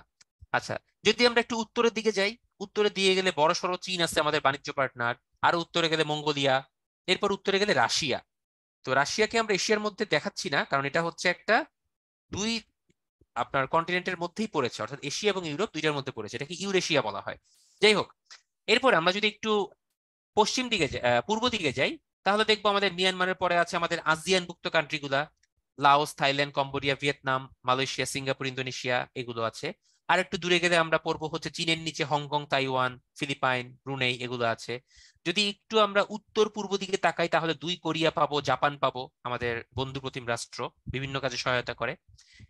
এবার যদি আমরা ভারতকে ছাড়িয়ে আর একটু পশ্চিম দিকে যাই, পাকিস্তান আফগানিস্তানের পরে পড়বে আমাদের বিশাল একটা মধ্যপ্রাচ্য বা মিডল ইস্ট বা মিডল এশিয়া, যেখানে ম্যাক্সিমাম হচ্ছে আরব কান্ট্রি এবং মুসলিম সংখ্যাগুরুরা এখানে বসবাস করে।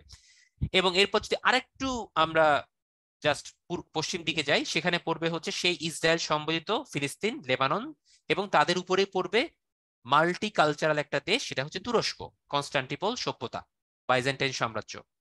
এই তুরস্কটা আবার পড়েছে দুইটা আপনার কন্টিনেন্টের মধ্যে, একটা এশিয়া, একটা ইউরোপ।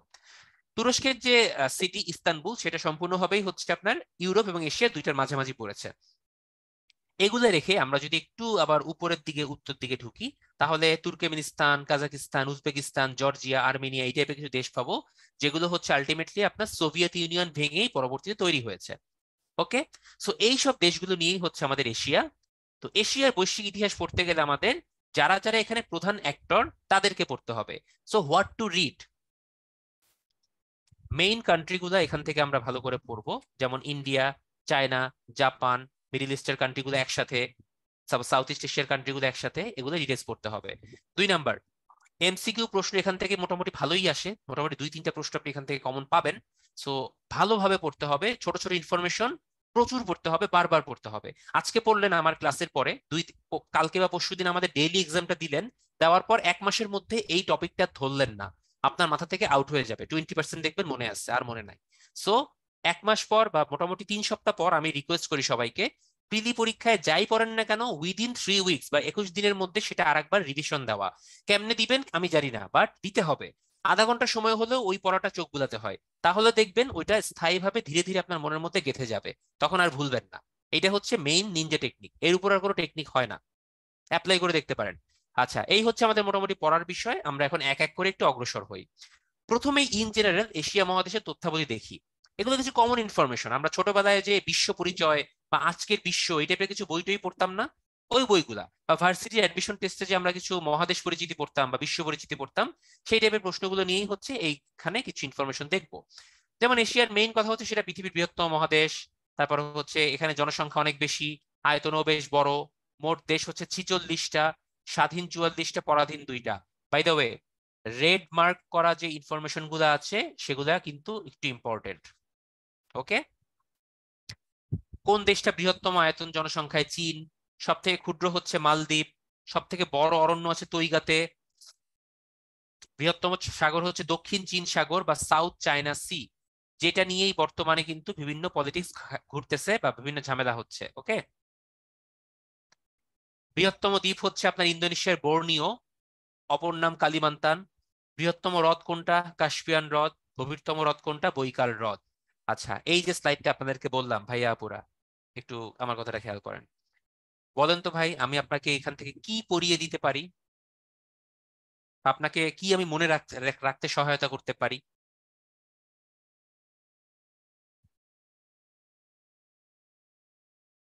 একদম অনেস্ট অ্যান্সার দেন ভাইয়া, এখানে আর কিচ্ছু করার নাই ভাই, বলেন কি করণীয় আছে এই জায়গাটাতে। আমি আপনার জন্য হয়তো সবগুলো একবার রিডিং করতে পারি, তারপর বলতে পারি যে হ্যাঁ, বৃহত্তম সাগর দক্ষিণ চীন সাগর, দক্ষিণ চীন সাগর 3-4 বার বলে আপনাদের মাথার মধ্যে ঢুকানোর চেষ্টা করতে পারি। বাট এইভাবে কি ঢুকানো যায়? হয় না ভাই, কোনোভাবেই হয় না। সো একটা জিনিস আপনাদেরকে একটু অ্যালার্ট করি, যারা বিভিন্ন জায়গায় বলে, বিভিন্ন কোচিং এ বলে বা অনলাইনে বলে বা বিভিন্ন প্রাইভেট পড়ায়, যারা অনলাইনে হোক বা অফলাইনে হোক, যে আমার কাছে আসেন, আমি জিকের বস, আমি অমুকের বস, আমি বিজ্ঞানের বস, আমি ম্যাথের বস, আমি সব, মানে জিকের কথা স্পেসিফিক্যালি বলছি, যে আপনাদেরকে পড়া মুখস্থ করিয়ে দিব 100% কমন।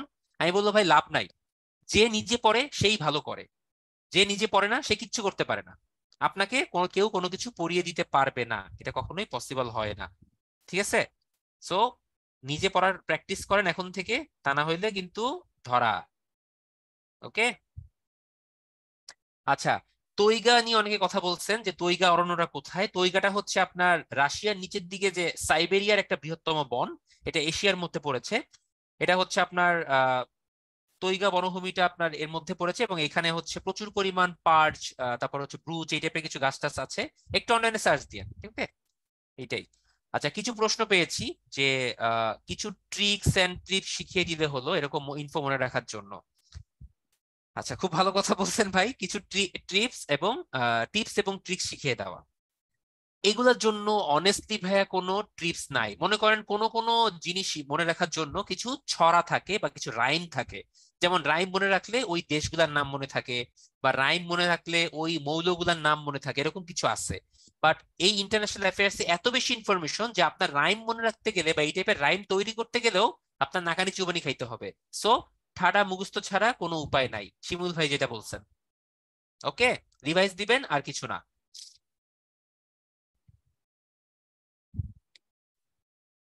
আচ্ছা, ওকে, চলে যাই পরবর্তী স্লাইডে, দেখি কি আছে আর। দক্ষিণ এশিয়া। আমরা দক্ষিণ এশিয়া নিয়ে কথা বলি যেহেতু আমাদের দেশগুলো এর মধ্যে আছে, বা আমাদের প্রতিবেশী রাষ্ট্রগুলো। দেখেন কি আছে।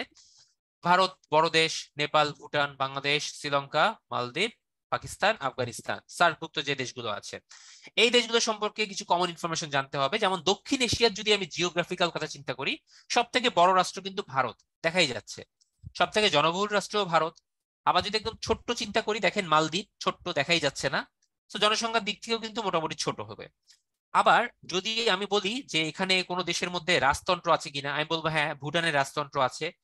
আবার যদি বলি যে জনসংখ্যা কোথায় বেশি আছে, ঘনত্বটা বেশি, অল্প জায়গা বাট বেশি জনসংখ্যা, ডেফিনেটলি আমাদের নাম চলে আসে বাংলাদেশ। আবার যদি আপনাকে বলি যে ধর্মের দিক থেকে, তাহলে বাংলাদেশের মধ্যে ম্যাক্সিমাম 86% মুসলমান, ইন্ডিয়াতে ম্যাক্সিমাম হিন্দু, বৌদ্ধ আবার শ্রীলঙ্কাতে বেশি, নেপালে হিন্দু, ভুটানে আবার বৌদ্ধ, পাকিস্তান আফগানিস্তানে আবার আপনার মুসলমান সংখ্যা বেশি, মালদ্বীপ মুসলিম সংখ্যা গরিষ্ঠ, তাই না? আবার জনসংখ্যার দিক থেকে যদি কে সর্বোচ্চ, জনসংখ্যায় হচ্ছে তৃতীয় হচ্ছে বাংলাদেশ, ফার্স্টে হচ্ছে ভারত, সেকেন্ড কে কেউ বলতে পারবেন?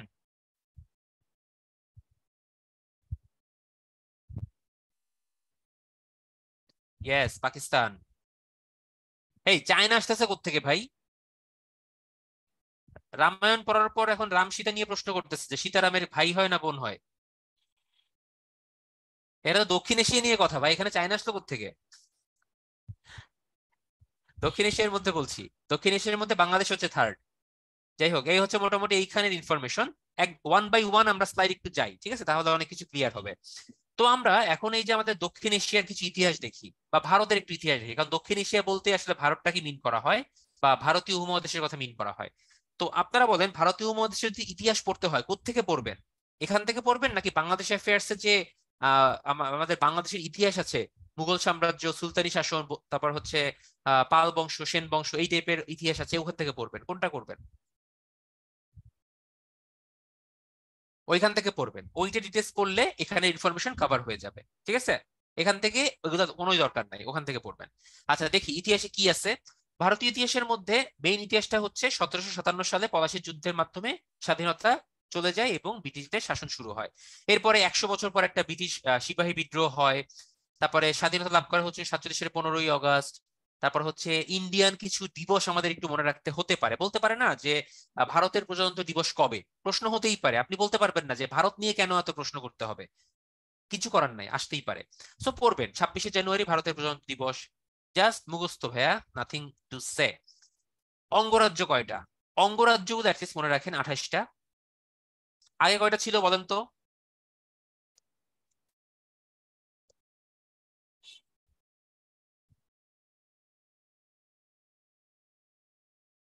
29টা ছিল। কোনটা ভাঙা হইলো? কেন চেঞ্জ হয়ে গেল? দেখি একটু পুরোনো কথা বার্তা চিন্তা করি, 2019 সালের কথা।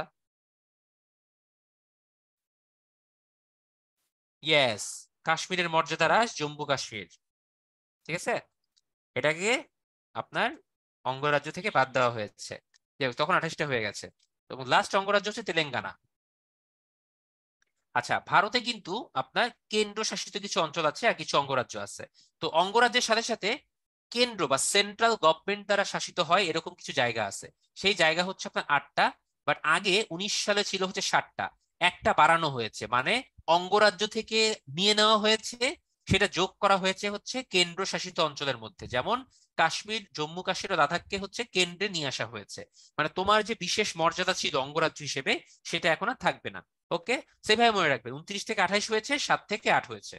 Interchange, nothing else. আচ্ছা, ভারতের মধ্যে আর কি ইনফরমেশন আমাদের জানতে হবে? Seven sisters. Who are the seven sisters? Map দেখে জানবো এটা। আসেন ম্যাপের দিকে তাকাই। ভারত কিন্তু আপনার কাইন্ড অফ হচ্ছে একটা মানে বিদঘুটে টাইপের বা বিদঘুটে শেপের একটা রাষ্ট্র। এই শেপটা এমন যে এই অংশের মধ্যে বাংলাদেশ ঢুকে গেছে, এখানে বাংলাদেশ। তারপরে এই ছোট্ট যে মুরগির গলার মতো একটা জায়গা, সেটাকে যে আমরা চিকেন নেক করিডোর বলি, সেই জায়গা দিয়ে গেলে আমরা আবার ভারতের আরো কিছু অঙ্গরাজ্য পাচ্ছি। তো ভারতের যে ওই 7টা অঙ্গরাজ্য আছে বা রাজ্য আছে, সেই রাজ্যগুলাকেই বলা হয় হচ্ছে সেভেন সিস্টার্স। নামগুলো একটু মনে রাখতে হয় ভাইয়া। এবং আপনি মনে রাখতে পারেন, যারা একটু ট্রাভেল করেন বা বিভিন্ন জায়গায় ঘুরেছেন তারা খুব ইজিলি মনে রাখতে পারবেন, কারণ যারা যারা মেঘালয় আসাম গিয়েছেন তাদের জন্য মনে রাখা খুবই সহজ। উপরেই হচ্ছে সিলেটের উপরে আমাদের মেঘালয়, তার উপরে আসাম, তার উপর অরুণাচল। যে অরুণাচল জায়গাটা কেউ একজন রিসেন্টলি ক্লেম করেছে, তাদের মানচিত্রে শো করেছে। বলতে পারবেন কে?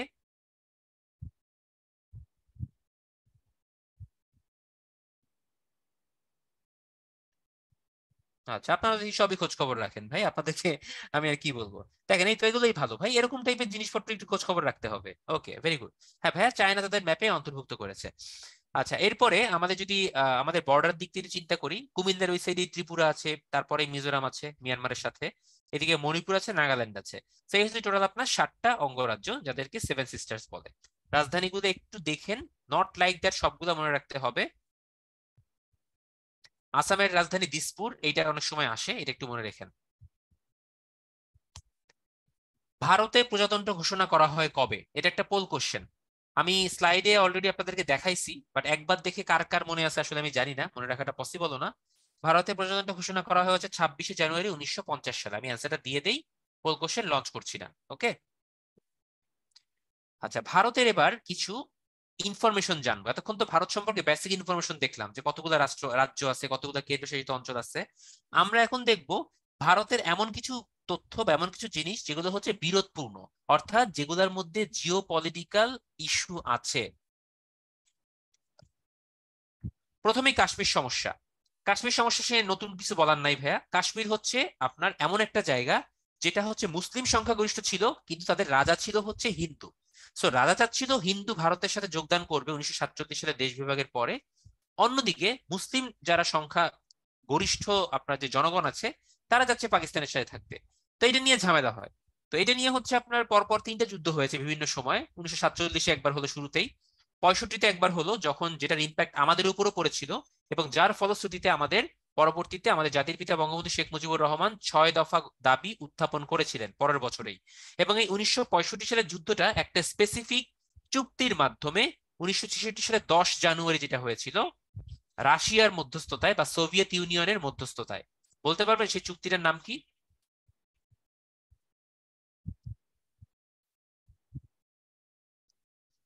না ভাইয়া, সিমলা চুক্তি না, এটা হচ্ছে তাসকেন্ট চুক্তি, বাংলা করলে হয় তাসখন চুক্তি। এই তাসখন চুক্তির মাধ্যমে এই যুদ্ধ পরবর্তীতে অবসান ঘটে। পরবর্তীতে 1999 সালেও হয়েছিল। বাট মজার ব্যাপার হচ্ছে, 1999 সালে যুদ্ধ হলেও জাস্ট তার 2 বছর আগে 1997 সালে ভারত ও পাকিস্তানের মধ্যে একটা হটলাইন নাম্বার চালু হয় যোগাযোগের জন্য, স্পেসিফিক হটলাইন। অর্থাৎ ভারত ডিরেক্টলি পাকিস্তানের রাষ্ট্রপ্রধান বা মানে ভারতের সাথে যোগাযোগ করতে পারবে, সিমিলারলি পাকিস্তানও পারবে। তো এইটাকে বলা হয় হচ্ছে আপনার গুলজার ডক্ট্রিন। এই গুলজার ডক্ট্রিনের মাধ্যমে আপনার ভারত ও পাকিস্তানের মধ্যে 1997 সালে একটা হটলাইন চালু হয়েছিল। তো হটলাইন চালু হয়ে লাভ কি? যাদের মধ্যে জাতি বিদ্বেষ আছে সেই দুইটা দেশ কখনোই একত্রিত হতে পারে না, বাট বন্ধু হতে পারে না, এটা সম্ভব না। যেটা পরবর্তীতে 2019 সালেও এই ঝামেলাটা হয়েছে। আপনার অ্যাবোটাবাদে হচ্ছে সার্জিক্যাল স্ট্রাইক চালানো হয়েছে, পরবর্তীতে ভারতও চালায়, পাকিস্তানও চালায়। এটা নিয়ে বেশ ঝামেলাও হয়েছিল। আচ্ছা, শিপু ভাই সুন্দর একটা প্রশ্ন করছেন, তাসকেন্ট তো উজবেকিস্তানের সিটি, কাশ্মীরের চুক্তি কিভাবে হলো? ভাই একটু বুদ্ধি খাটাইলে এটা আর সমস্যা হইতো না। বুদ্ধিটা হচ্ছে এরকম, ক্লিয়ার করে দিই। সেটা হচ্ছে তাসখন তো তখন আপনার উজবেকিস্তানের মধ্যে, এখন উজবেকিস্তানের মধ্যেই আছে। বাট উজবেকিস্তান তখন সোভিয়েত ইউনিয়নের একটা অংশ। তো সোভিয়েত ইউনিয়নের আপনার মধ্যস্থতায় বা হস্তক্ষেপে এই যুদ্ধটার অবসান ঘটে। ডেফিনেটলি ওই চুক্তিটা সোভিয়েত ইউনিয়নের একটা এলাকা তাসকেন্তেই হয়েছিল। আশা করি এবার ক্লিয়ার হয়েছে। আচ্ছা, ওকে। তো এরকম কিছু ইনফরমেশন একটু মনে রাখবো, যে কাশ্মীরের কত পার্সেন্ট পাকিস্তানে, কত পার্সেন্ট আপনার ভারতে, কত পার্সেন্ট চীনের মধ্যে। এই ইনফরমেশন একটু মনে রাখতে হবে। কত নম্বর সংবিধানের ধারা অনুযায়ী কাশ্মীরকে কেন্দ্রশাসিত এলাকায় আনা হয়েছে, 370 নম্বর। ব্যাস, এরকম কিছু। পরবর্তীতে যে বললাম অ্যাবোটাবাদ এবং বালাকোটে সার্জিক্যাল স্ট্রাইক চালানো হয়, পুলওয়ামায় চালানো হয়। ওকে, এভাবে একটু মিলিয়ে মিলিয়ে পড়বেন ইনফরমেশন গুলা। বিরোধপূর্ণ অঞ্চল, অরুণাচল নিয়ে বিরোধ আছে, কার সাথে আছে? চীনের সাথে আছে। 1962 সালে চীন ভারতের যুদ্ধ হয়েছিল, সেই যুদ্ধে আপনার চীন জয়লাভ করার পর আকসাই যে এলাকাটা সেটা চীন দখল করে নিয়েছিল এবং সাথে অরুণাচলও নিয়ে নিয়েছিল। তো এখন একটু ম্যাপের দিকে তাকান, জম্মু কাশ্মীরের এই জায়গাটা হচ্ছে আপনার আকসাই, এই আকসাই এলাকাটা এখন চীনের দখলে, ঠিক আছে? আর গিলগিত বালতিস্তান থেকে একটা অংশ 37%, এইটা পাকিস্তানের আন্ডারে। আর বাকি যে 43% জম্মু এবং আজাদ কাশ্মীর, সেই দুইটা হচ্ছে আপনার ইন্ডিয়ার আন্ডারে। ব্যাপারটা বুঝছেন যে কিরকম একটা ত্রিমুখী সম্পর্ক এখানে? আচ্ছা, এবার বলি নাথুলা পাস এবং ডোকলাম কি। আপনারা অনেকেই ফেলুদা পড়েছেন, তো ফেলুদাতে কিন্তু একটা গ্যাংটকে গন্ডগোল নামে একটা গল্প ছিল, ছোটবেলায় পড়েছিলাম। ওখানে সিকিমের কথা বলা আছে। তো সিকিমের একটা জায়গা আছে যেটা দিয়ে একটা ভারতের সাথে একটা চায়নার একটা কানেকশন আছে, সেটাকে নাথুলা পাস বলা হয়। ওই এলাকাটা একদম আপনার চায়না ইন্ডিয়া বর্ডারের খুবই কাছে। তো ওই বর্ডারের সাথেই, নাথুলা পাসের একটু সাথেই হচ্ছে ডোকলাম নামে একটা জায়গা আছে, যেই ডোকলাম জায়গাটাও চীন নিজের বলে দাবি করে এবং এটা নিয়ে চায়না এবং ভারতের মধ্যে বেশ বিরোধ আছে। মজার ব্যাপার হচ্ছে ওই জায়গাটাতে আপনার ভুটানেরও একটা সীমান্ত পড়ে গেছে। ভুটান বলতেছে ভাই তোমরা ঝামেলা করবো, আমি কেন বাদ থাকবো, আমিও আসি। তো ভুটান ওই জায়গাটা দাবি করতেছে যে তার মানে ত্রিমুখী একটা সম্পর্ক। ডোকলাম নিয়ে চায়না, ইন্ডিয়া, ভুটান তিনটা দেশই ঝামেলা করছে। এখন বলি 1962 সালে যে যুদ্ধটা ছিল সেটা দিয়ে অরুণাচলকেও দখল করে নিয়ে গিয়েছিল। ম্যাকমোহন লাইনটা কিন্তু আপনার চীন এবং ভারতের মধ্যেকার লাইন, যেটা দিয়ে সীমানা করা হয়েছে। তো অরুণাচল নিয়ে যাওয়ার পরেও পরবর্তীতে চায়নাটাকে ফিরিয়ে দেয়, কিন্তু বর্তমানে আবার হুট করে অরুণাচল তারা নিয়ে নিয়েছে। মানে ব্যাপারটা দেখেন, মানে দুই বন্ধুর মধ্যে দেনা পাওনা আছে, আমি আপনাকে কিছুটা দিলাম, দেওয়ার পর কোনো কারণে মনোমালিন্য হলো, পরে আবার নিয়ে গেলাম, আবার দিলাম, আবার নিয়ে গেলাম, মানে ব্যাপারটা এরকম হচ্ছে। রিসেন্টলি যে জিওপলিটিক্যাল ক্রাইসিস চলতেছে ইন্ডিয়া এবং চায়নার মধ্যে, এবং considering the conflict of Ukraine Russia and also India, China, USA, Bangladesh, South China Sea, Indo Pacific strategy, সবকিছু মিলে যে বর্তমানে একটা হজবরলা পেঁচিয়ে আছে, সেগুলোর ইম্প্যাক্টই কিন্তু এগুলা। হুটহাট করে কেউ তার নিজের অঞ্চল দাবি করতেছে, হুটহাট করে কেউ তার পণ্য খালাস করতে বাধ্য করতেছে, কেউ তার নাগরিকত্ব বাতিল করে দিচ্ছে, কেউ আপনার ডিপ্লোম্যাটকে পিএনজি করে দিচ্ছে, কেউ ভিসা দিচ্ছে না, কেউ ভিসা আটকায় দিচ্ছে, মানে বিভিন্ন রকম প্রবলেম ক্রিয়েট হচ্ছে। বাট সবগুলোই কিন্তু জিওপলিটিক্যাল একটা আসপেক্টেই হচ্ছে। ওকে, আচ্ছা আমরা একটু পরে যাই আরো। নাথুলা পাস, এই যে সিকিম থেকে চীনের তিব্বতে যাওয়ার পাহাড়ি পথ, যেটা আমি অলরেডি বলে ফেলছি। দক্ষিণ তালপট্টি দ্বীপ, এটা নিয়ে কিন্তু বাংলাদেশ এবং ভারতের মধ্যে হচ্ছে বিরোধ ছিল, বাট হুট করে কোনো একটা কারণে এই তালপট্টি দ্বীপ হঠাৎ করে আপনার পানির তলে আবার তলিয়ে গেছে। তলিয়ে যাওয়ার কারণে এটা নিয়ে আর কোনো ঝামেলা নাই। কালাপানি, এটা হচ্ছে ভারত এবং চায়না, অনেক ক্ষেত্রে নেপালও এর মধ্যে জড়িত। তো অনেক ক্ষেত্রে আপনার অনেকে বলে যেটা ভারত, চায়না, নেপাল তিনটা মিলে, বাট নর্মালি এটা হচ্ছে নেপাল এবং ভারতের মধ্যে বিরোধপূর্ণ অঞ্চল। চায়না হুদাই এসে নাক গলাচ্ছে, বলতেছে যে আমিও পাবো, কারণ এই তিব্বতটা আমাদের কাছাকাছি আছে এই জন্য। বাট অ্যাকচুয়ালি এটা হচ্ছে। আচ্ছা, আমার মনে হয় আমি এখন একটা ব্রেক দিব। নিয়ারলি 1 আওয়ার কথা বলেছি, তো ব্রেক দেই, এবং ব্রেকের সময় এই স্লাইডটা আপনাদের সামনে থাকুক। এক এক লাইনে বা এক স্লাইডে কিছু গুরুত্বপূর্ণ ইনফরমেশন আপনাদের জন্য দেওয়া আছে, এগুলো আপনাদের জন্য পড়বেন। তো পড়তে থাকেন, ততক্ষণে ছোট্ট একটা ব্রেক দেই। 3 থেকে 4 মিনিটের ব্রেক, ব্রেকের পরে আবারও কথা হবে। Thank you.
Okay, welcome back সবাইকে, আবারও স্বাগতম বিরতির পরে। আশা করি সবাই সাথে আছেন।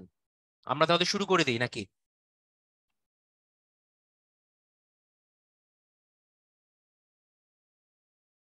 ঠিক আছে, তো আশা করি স্লাইডটা পড়েছেন। আজকে ম্যাক্সিমাম স্লাইডই ভাই এরকম প্রচন্ড পরিমাণে ইনফরমেশন। এবং বিলিভ মি ভাই, আজকে স্লাইড শেষ করার পরে আপনি যখন পড়তে যাবেন, তো পড়তে যাওয়ার সময় দেখবেন যে প্রচুর পরিমাণে ইনফরমেশন। এবং আপনার যদি কালকে পরীক্ষা থাকে বা পরশু পরীক্ষা থাকে, আমাদের যে ডেইলি এক্সাম, সেই পরীক্ষার আগে দেখবেন সবগুলো পড়া হচ্ছে না, যদি আপনি নতুন করে প্রিপারেশন শুরু করে থাকেন আর কি। তো কিছু ল্যাগ পড়বে, কিছু বাদ পড়ে যাবে, বাকি থাকবে। আমি বলবো যে টেনশন করার কোনো কারণ নাই। আপনার যেটা করণীয় সেটা হচ্ছে, কিছু যেগুলো বাকি থাকবে প্রতি ক্লাসে, সেগুলো হচ্ছে পরবর্তী সময় গিয়ে লাস্টে রিভিশন দেওয়ার টাইমে কভার করে ফেলবেন। টেনশন নেওয়ার কোনো দরকার নাই। অনেকে হচ্ছে এই বাদ পড়তেছে, কমপ্লিট হচ্ছে না, হাউতাশ করতেছে। বিলিভ মি ভাইয়া, আমার সময় 38 বিসিএস এ আমি যখন ডিসেম্বরে পরীক্ষা ছিল, নভেম্বরের লাস্ট উইকে আমার মনে হয় সিলেবাস 20% না 30% কমপ্লিট ছিল না।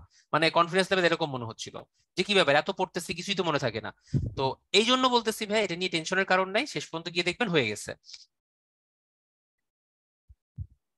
আচ্ছা, সম্প্রতি অভিন্ন কর ব্যবস্থা গুডস অ্যান্ড সার্ভিস ট্যাক্স, এটার উপর চালু করেছে ভারত। গুডস অ্যান্ড সার্ভিস ট্যাক্সটা হচ্ছে আপনার বিভিন্ন পণ্যের উপর ট্যারিফ বা ট্যাক্স আমরা অ্যাড করি না ইম্পোর্ট এক্সপোর্টের সময়। তো গুডস অ্যান্ড সার্ভিস অর্থাৎ কোন সার্ভিসের উপরও ট্যাক্স দিতে হবে, গুডস এর উপরও ট্যাক্স দিতে হবে। ঠিক আছে, এটা অভিন্ন করে দিয়েছে। অনেকে আছে না যে শুধুমাত্র গুডস এর উপর ট্যাক্স, মানে মালামালের উপর ট্যাক্স দিচ্ছে, সার্ভিসের আবার কি ট্যাক্স? এখন গুডস অ্যান্ড সার্ভিস বোথের উপর ট্যাক্স অ্যাপ্লাই করেছে। ঠিক আছে। আচ্ছা, আইন বিভাগ আর সংসদ নিয়ে কিছু পার্থক্য বলতে বলেছেন। আচ্ছা, সংসদ হচ্ছে আপনার একটা আইন ভবন, যেখানে আপনার আইন প্রতিষ্ঠা করা হয় বা আইন প্রণয়ন করা হয়। আর আইন বিভাগের আন্ডারেই হচ্ছে আপনার আইনের কাজগুলো করা হয়। তো আইন বিভাগ হচ্ছে দেশের একটা 3টা অর্গানের একটা বিভাগ। বাংলাদেশের কথা চিন্তা করেন, বাংলাদেশে কি কি আছে? লেজিসলেটিভ আছে, আইন বিভাগ, শাসন বিভাগ, বিচার বিভাগ। তো আইন বিভাগের যাবতীয় কাজকর্ম তো আপনার আইন মন্ত্রণালয় করে, কিন্তু আপনাদের আইনের জন্য একটা পার্লামেন্ট থাকবে না, যেখানে বসে আইনগুলো প্রণয়ন করা হবে? তো সংসদ হচ্ছে সেইটা। ঠিক আছে। আচ্ছা, এরপরে কটন রোড সম্পর্কে কিছু বলেন ভাই। কটন রোডটা হচ্ছে আপনার চায়নাতে যেরকম মেরিটাইম সিল্ক রুট আছে বা আপনার বেল্ট এন্ড রোড ইনিশিয়েটিভ আছে, তো এরকম ইন্ডিয়াতে এরকম একটা কটন রোড ছিল, যে আপনার কটন ছিল ইন্ডিয়ার একটা ঐতিহ্যগত বস্তু। তো সেই কটন পরিবহনের জন্য একটা অভিন্ন রাস্তা ব্যবস্থা চালু করা হয়েছিল। তো ইন্ডিয়া ওরকম ভাবে একটা প্ল্যানিং করেছিল কটন রোডের মতো। তো এগুলো হচ্ছে অনেক আগে থেকে, ভাই চীনে যেরকম আগেকার ডিনাস্টিতেই হচ্ছে এই সিল্ক রুটটা কিন্তু এস্টাবলিশ হয়েছিল। এটা এমন না যে শি জিনপিং নতুন তৈরি করছেন, এটা কিন্তু চায়নার যে ওল্ড ডিনাস্টি গুলো ছিল সেগুলোতে এগুলা ছিল। সেখান থেকে অনুপ্রাণিত হয়ে তিনি যেটা এটাকে আবার নতুন করে শুরু করেছেন। ব্যাপারগুলো এরকম আর কি। ভাই, লোকসভা রাজ্যসভা হচ্ছে আপনার 2টা স্তর আর কি। মনে করেন হচ্ছে জাতীয় সংসদ আমাদের কি এক এক কক্ষ বিশিষ্ট না? তো অনেক দেশের জাতীয় সংসদ হচ্ছে 2 কক্ষ বিশিষ্ট। তো একটা হচ্ছে হাই, একটা হচ্ছে লো। তো লোকসভা আর রাজ্যসভা এই আর কি।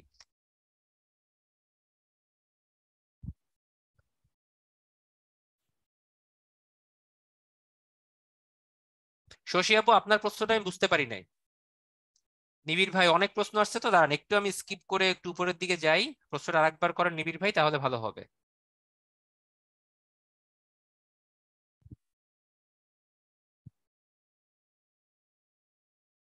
অ্যাংলো ইন্ডিয়ান মানে হচ্ছে ইংরেজ এবং ইন্ডিয়ান দুইটা মিক্সড। ঠিক আছে, এটা হচ্ছে অ্যাংলো ইন্ডিয়ান।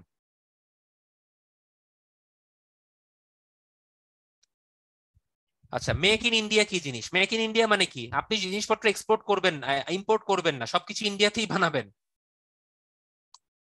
ডান। আচ্ছা, এখন আমি একটু ফার্স্ট যাব। কেন ফার্স্ট যাব? কারণ এখন এরপর থেকে প্রতিটা দেশ নিয়ে একটা একটা করে এরকম আলোচনা হবে। সো আমি এখন একটু দ্রুত যাব, সবগুলো জিনিস শেষ করব।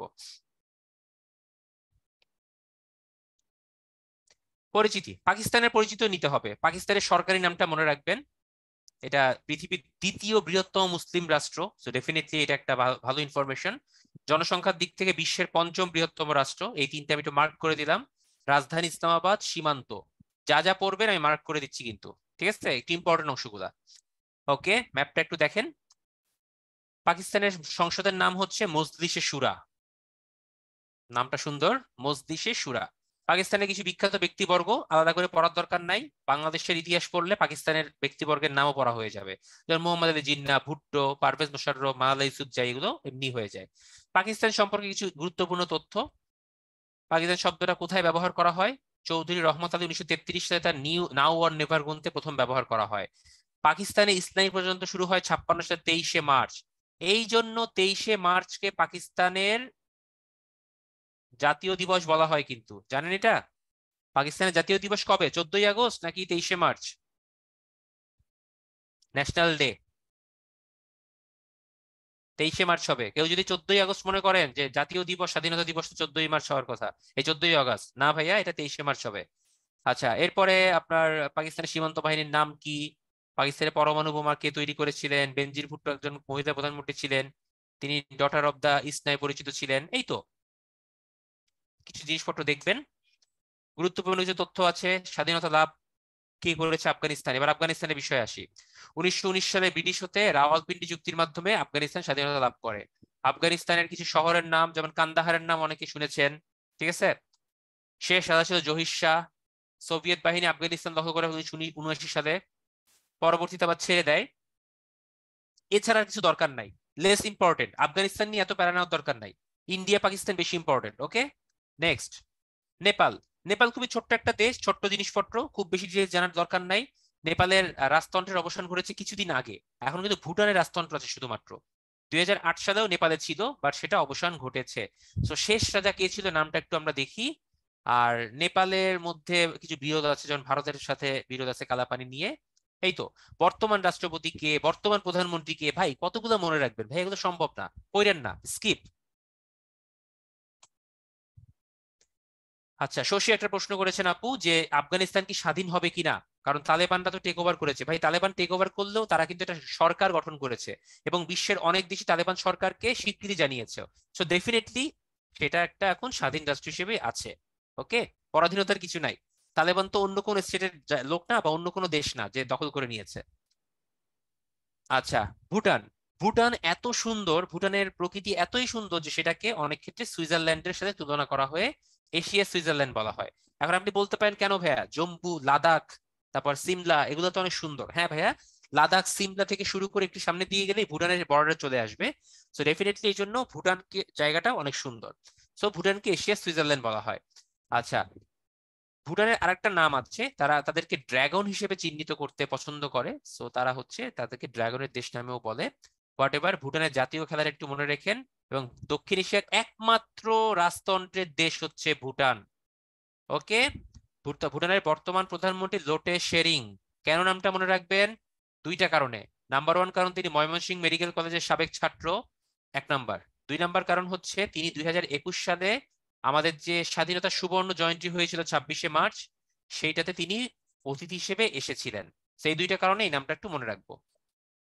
ওকে, আপনারা কি পড়ার স্টাইলটা ধরতে পারছেন ভাইয়া? একটু আমাকে বলেন, একটু রেসপন্স নেই এখন, কারণ অনেক ইনফরমেশন তো ভাইয়া, এই ক্লাসে নিতেও আমারও কষ্ট হচ্ছে বা খারাপ লাগতেছে, কারণ আপনাদের উপর চাপিয়ে দেওয়া ছাড়া আর কিছু না, কিছু করার নাই, এটাই হচ্ছে বাস্তবতা আর কি। আচ্ছা ঠিক আছে, বুঝতে পারলে তো ভালো। আপনি অ্যাপ্রোচটা ধরেন, অ্যাপ্রোচ ধরে নিজে নিজেই একটু পড়তে পারবেন। অনেকেই নতুন শুরু করছেন, নতুনদের জন্য একটু সময় লাগবে, আপনি আস্তে ধীরে করেন। ওকে, আমি তো বলেই দিলাম যে সব কমপ্লিট হবে না, সব প্রিপারেশন নিয়ে কোনো মহারথী বিসিএস পরীক্ষা দিতে যায় না। বিসিএস এ আজকে অ্যাডমিনে যে ফার্স্ট হন, যে ফরেনে যে ফার্স্ট হন, সেও কিন্তু 100% সিলেবাস কমপ্লিট করে যান নাই। আমার কথা জিজ্ঞেস করেন, ধরো কিসের 100%, 70-80%ও কমপ্লিট করছি কিনা সন্দেহ ছিল, পরে গিয়ে কমপ্লিট করছি রিটেনে গিয়ে। এটাই হয় ভাইয়া, 100% সিলেবাস কমপ্লিট করা আর প্রিলি টেকা কখনোই একে অন্যের পরিপূরক না। আচ্ছা, বিপুল ভাই সুন্দর একটা প্রশ্ন করেছেন, কোন টাইপের গুলো স্কিপ করা যায়। আপনি তো বুঝতেই পারেন কোন টাইপের গুলো স্কিপ করা যায়। যেমন দেখেন আগের স্লাইডে, আপনি যদি মনে মুখস্থ করতে চান বর্তমান প্রধানমন্ত্রীর নাম, বর্তমান রাষ্ট্রপতির নাম, তাহলে কি হবে? আপনি তো বুঝতেই পারেন যে এইগুলো স্কিপ করা যায়। আপনি পরের স্লাইডে আসেন, এই স্লাইডে যদি আপনি মনে করেন যে এটা মুখস্থ করতে যাচ্ছেন, যে হ্যাঁ এখানে মোটামুটি অনেকগুলোই আছে ইম্পর্টেন্ট, আমি আগের একটা স্লাইডে যাই। মনে করেন এইখানে এইখানে যদি আপনি এখন মুখস্থ করতে যান যে গুরুত্বপূর্ণ তথ্যের মধ্যে যে প্রদেশ কয়টা, বর্তমান প্রধানমন্ত্রী কে, এগুলো যদি পড়তে যান তাহলে কি হবে? দরকার নাই, এই স্লাইডটা ফলো করেন, স্লাইডে মোটামুটি আমরা জিস্ট করে দিয়েছি। এটা একটা ভালো পিডিএফ আকারে আপলোড করা হবে আপনাদের ক্লাস শেষে, ওই পিডিএফটাই ফলো করেন, তাতেও হবে। আচ্ছা সামনের দিকে যাই।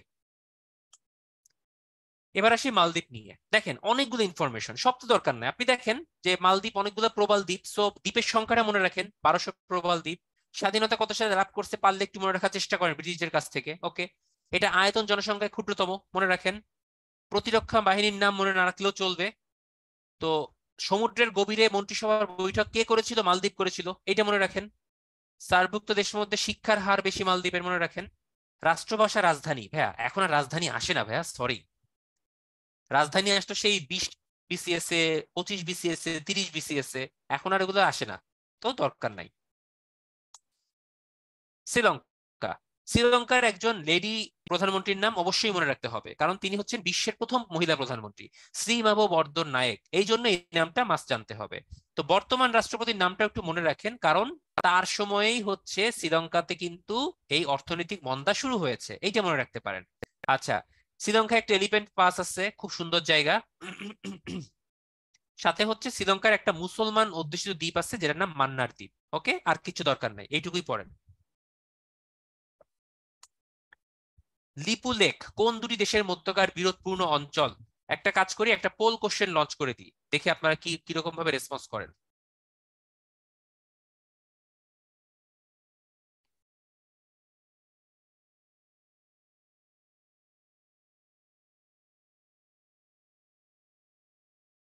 এইটা স্লাইডে ছিল, কোন একটা চিপা চাপার মধ্যে ছিল, খেয়াল করছেন কয়জন দেখি।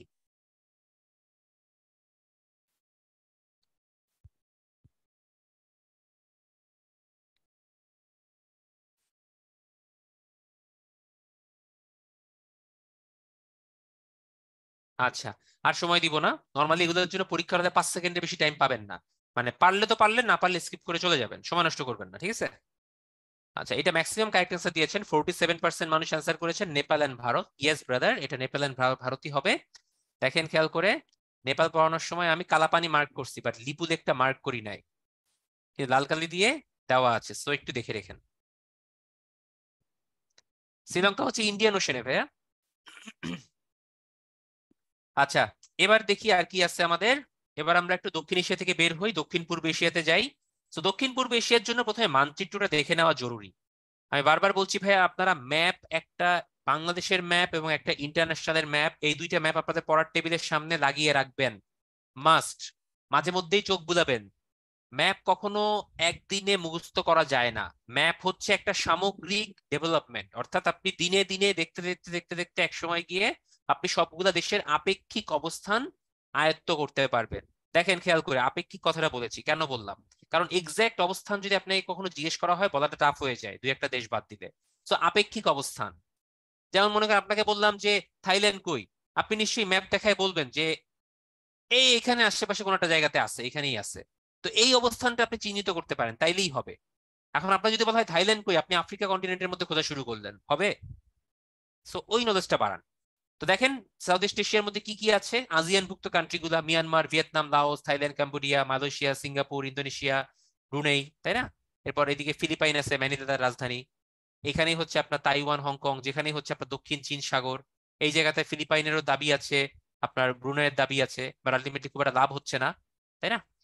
ওকে, এক এক করে কান্ট্রি দেখি তাহলে। প্রথমে মিয়ানমার। মিয়ানমার আমাদের জন্য ভাই একটু ইম্পর্টেন্ট, কারণ মিয়ানমারের সাথে আমাদের এখন বেশ কিছু ইস্যু চলতেছে। সো 1989 সালে বার্মা নামটা চেঞ্জ করে মিয়ানমার হয়, এবং রেঙ্গুনের নাম হয় হচ্ছে ইয়াঙ্গুন। ওকে, মাস্ট পড়তে হবে। নতুন রাজধানী কিন্তু নাইপিদোকে, অর্থাৎ ইয়াঙ্গুন কিন্তু রাজধানী না, বার্মা কিন্তু রাজধানী না, মানে বার্মা কিন্তু দেশের নাম না, এগুলো মনে রাখতে হবে। নতুন জাতীয় সঙ্গীত, জাতীয় পতাকা করা হয়েছে 2010 সালে, মানে সবকিছু চেঞ্জ করা হয়েছে। এরপরে হচ্ছে অং সান সুচির নাম তো আপনি মোটামুটি জানেন। মিয়ানমারে কিন্তু বর্তমানে হচ্ছে আপনার কি রাজ্য ব্যবস্থা আছে বা কি সরকার ব্যবস্থা আছে? মিলিটারি বেস সরকার ব্যবস্থা, অর্থাৎ তারা সামরিক শাসন আছে, ঠিক আছে? আচ্ছা, আজিয়ান বলতে কি বুঝে একজন জিজ্ঞেস করেছেন। ভাই এটার উচ্চারণ আজিয়ান হলেও বানানটা হচ্ছে আসিয়ান। আসিয়ানের নাম শুনেছেন? Association of south east Asian Nations, ওইটাকে আমরা আজিয়ান বলছি, উচ্চারণটা আজিয়ানই হওয়া উচিত। ওকে, এগুলো পড়বেন। দুইটা রাজনৈতিক দল আছে, এলএলডি এবং ইউএসডিপি, বাট আলটিমেটলি কোনো লাভ নাই। বর্তমানে মিলিটারি ক্ষমতায় আছে, মিলিটারি সবকিছু দেখভাল করতেছে, যার কারণে আমাদের সাথে কয়েকটা বাইলেটারাল মিটিং নষ্ট হয়ে গেছে, যেগুলো আমরা মিয়ানমারের ডেমোক্রেটিক গভর্নমেন্টের সাথে করছিলাম এই রোহিঙ্গাদের এক্সপেকটেশন নিয়ে, রিপ্যাট্রিয়েশন নিয়ে, সরি। তো নতুন মিলিটারি গভর্নমেন্টের সাথে আসলে ডিল করাটা একটু টাফ, তারপর আমরা চেষ্টা করে যাচ্ছি আমাদের পক্ষ থেকে। মিয়ানমারের কিছু গুরুত্বপূর্ণ তথ্য। না ভাইয়া, রোহিঙ্গা টপিকের মধ্যে পড়বে না। রোহিঙ্গা হচ্ছে কমন টপিক, বাংলাদেশ অ্যাফেয়ার্স এর সাথেও পড়বে, ইন্টারন্যাশনাল অ্যাফেয়ার্স এর সাথেও পড়বে। মিয়ানমারের গেরিলা সংগঠনের নাম দরকার নাই। বাংলাদেশ ও মিয়ানমারের মধ্যে বিরোধ রয়েছে, মংডু নিয়ে পড়বেন। 1978 সালে রোহিঙ্গাদের বিরুদ্ধে পরিচালিত অপারেশনের নাম ড্রাগন কিং, এটা পড়বেন। 1982 সালে রোহিঙ্গাদের নাগরিকত্ব বাতিল করা হয়। এনএলডি হচ্ছে অং সান সুচির, কারণ উনি ডেমোক্রেসিতে বিশ্বাস করে। মিয়ানমারের রোহিঙ্গারা কালার নামে পরিচিত। 2017 সালের 25 আগস্ট ইথনিক ক্লিনসিং হয়। গডস আর্মি হচ্ছে মিয়ানমারের সামরিক বাহিনী। ওকে। পার্লামেন্টের শতকরা 25% আসন সেনাবাহিনীর জন্য সংরক্ষিত আছে। এই স্লাইডে যতগুলো আছে সবগুলাই গুরুত্বপূর্ণ ইনফরমেশন, ভালো করে পড়বেন। মংডু নিয়ে বিরোধ হচ্ছে আপনার এলাকা নিয়ে, যে মংডুটা হচ্ছে বাংলাদেশ এবং মিয়ানমারের মধ্যে বর্ডার। তো বর্ডারের এরিয়াটা নিয়ে বিরোধ আছে, যে এটা বাংলাদেশের মধ্যে হবে নাকি মিয়ানমারের মধ্যে হবে। মিয়ানমার বলে তাদের মধ্যে, আমরা বলছি আমাদের মধ্যে। তো এটা নিয়ে একটা অলিখিত বিরোধ রয়ে গেছে আর কি। এবার আসি এক নজরে অন্য দেশগুলা। দ্রুত যাবো ভাইয়া, কোন ইনফরমেশন পড়তে হবে কোনটা ছাড়তে হবে আশা করি একটু হলেও আইডিয়া হয়েছে। মালয়েশিয়া সম্পর্ক, রাজধানী কিন্তু ভাই এখানে আপনার দুইটা। একটা হচ্ছে পুট্রজায়া অ্যাডমিনিস্ট্রেটিভ, আর একটা হচ্ছে কালচারাল কুয়ালালামপুর এবং অর্থনৈতিক। কবে স্বাধীনতা লাভ করে পড়বেন। মাহাতির মোহাম্মদের নামটা একটু মনে রাখবেন, কারণ উনি দীর্ঘ 22 বছর ক্ষমতায় ছিলেন। ঠিক আছে। আচ্ছা, এরপরে বর্তমান প্রধানমন্ত্রী দরকার নাই, বর্তমান রাজা দরকার নাই, এইসব দরকার নাই, বাট মালয়েশিয়ার স্বাধীনতার জনকটা পড়তে হবে, টেঙ্কু আব্দুর রহমান, এবং দীর্ঘ সময় নির্বাচিত প্রধানমন্ত্রী মাহাতির মোহাম্মদ। ওকে। গুরুত্বপূর্ণ তথ্য। ইন্দোনেশিয়ার ক্ষেত্রে গুরুত্বপূর্ণ কিছু তথ্য হচ্ছে আপনার, যেমন ইন্দোনেশিয়া হচ্ছে একটা দ্বীপ রাষ্ট্র, অসংখ্য দ্বীপ আছে। সো এশিয়ার সর্ববৃহৎ দ্বীপ হচ্ছে বর্নিও, এবং বিশ্বের মধ্যে সব থেকে বেশি দ্বীপ আছে কোথায়, আপনার ইন্দোনেশিয়াতে। তো ইন্দোনেশিয়ার একজন গুরুত্বপূর্ণ লিডারের নাম মনে রাখতে হবে, সেটা হচ্ছে সুকর্ণ।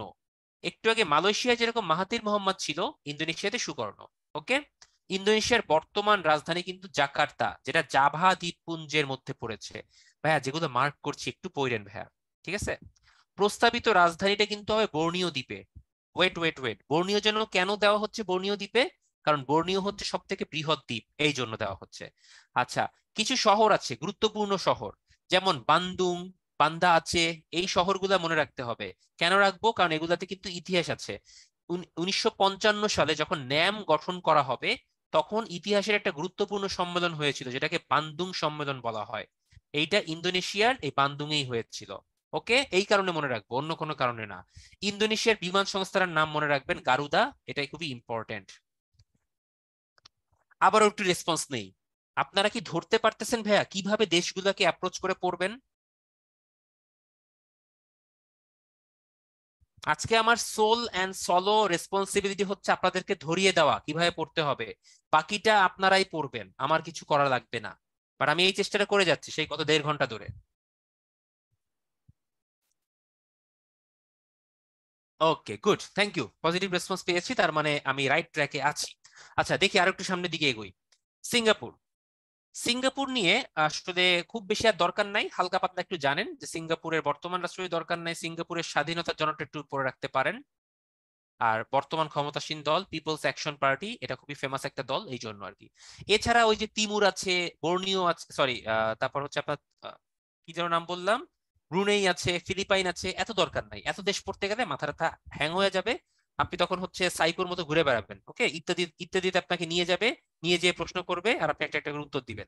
ওই জিনিস হওয়ার আমাদের দরকার নাই, যতটুকু লাগে ততটুকু, not more than anything. Operation dragon king পরিচালিত হয় কখন? একটু আগে স্লাইডে দেখিয়েছি।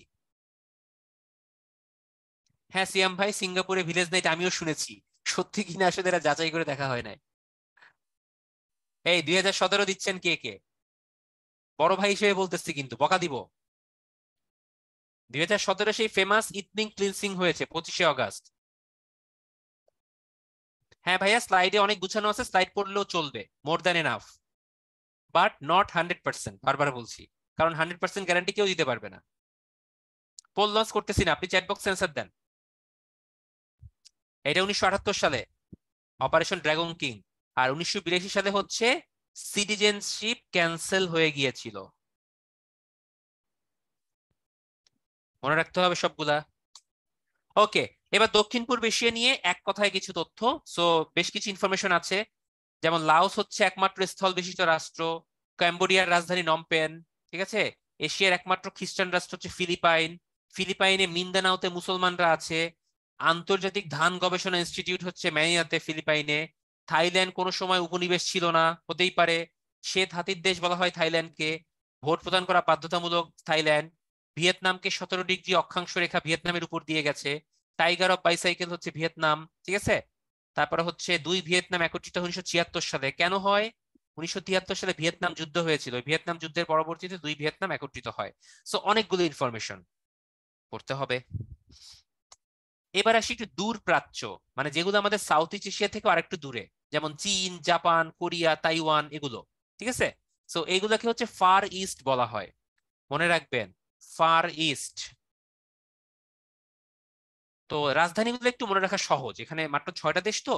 যেমন চীনের রাজধানী বেইজিং, কোরিয়ার সিউল, উত্তর কোরিয়া পিয়নিয়ং, তাইওয়ানের তাইপে, জাপানের টোকিও।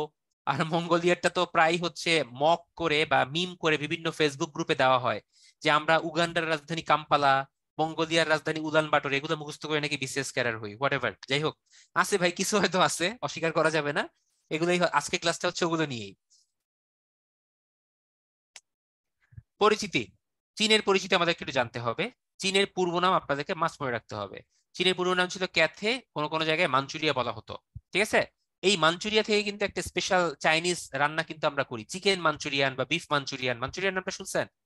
ওইটা হচ্ছে এলাকা ভিত্তিক নাম আর কি। আচ্ছা, চীনে টোটাল 22টা প্রদেশ আছে। টোটাল 22টা প্রদেশ আছে, এর মধ্যে বিশেষ দুইটা স্বায়ত্তশাসিত অঞ্চল আছে, যেটার নাম হচ্ছে হংকং এবং ম্যাকাও। হংকং তারপরও তারা বলে যে আমরা স্বাধীন হতে চাই, কিন্তু হংকং কিন্তু কোনো স্বাধীন রাষ্ট্র না। আয়তনের দিক থেকে চতুর্থ বৃহত্তম, জনসংখ্যার দিক থেকে সর্ববৃহৎ। ওকে, আচ্ছা। বর্তমান যে চীনের প্রাচীরটা আছে, গ্রেট ওয়াল অফ চায়না, সেটা হচ্ছে মিং ডিনেস্টি, নামটা মনে রাখবেন, মিং রাজবংশের সময় করা হয়েছিল। আর দরকার নাই, এইটুকুই পড়েন এই স্লাইড থেকে। এখান থেকে কি কি পড়বেন মার্ক করে দেই। মাও সেতুং হচ্ছে আপনার গণচীনের জন্য কাজ করেছিলেন, 1949 সালে তিনি কাজ করে এটাকে প্রতিষ্ঠিত করেন। ওকে। 1966 সালে চীনের সাংস্কৃতিক বিপ্লব হয়, 1950 সালে তিব্বতের উপর চীনের কর্তৃত্ব প্রতিষ্ঠিত হয়, এই দুইটা মনে রাখতে হবে।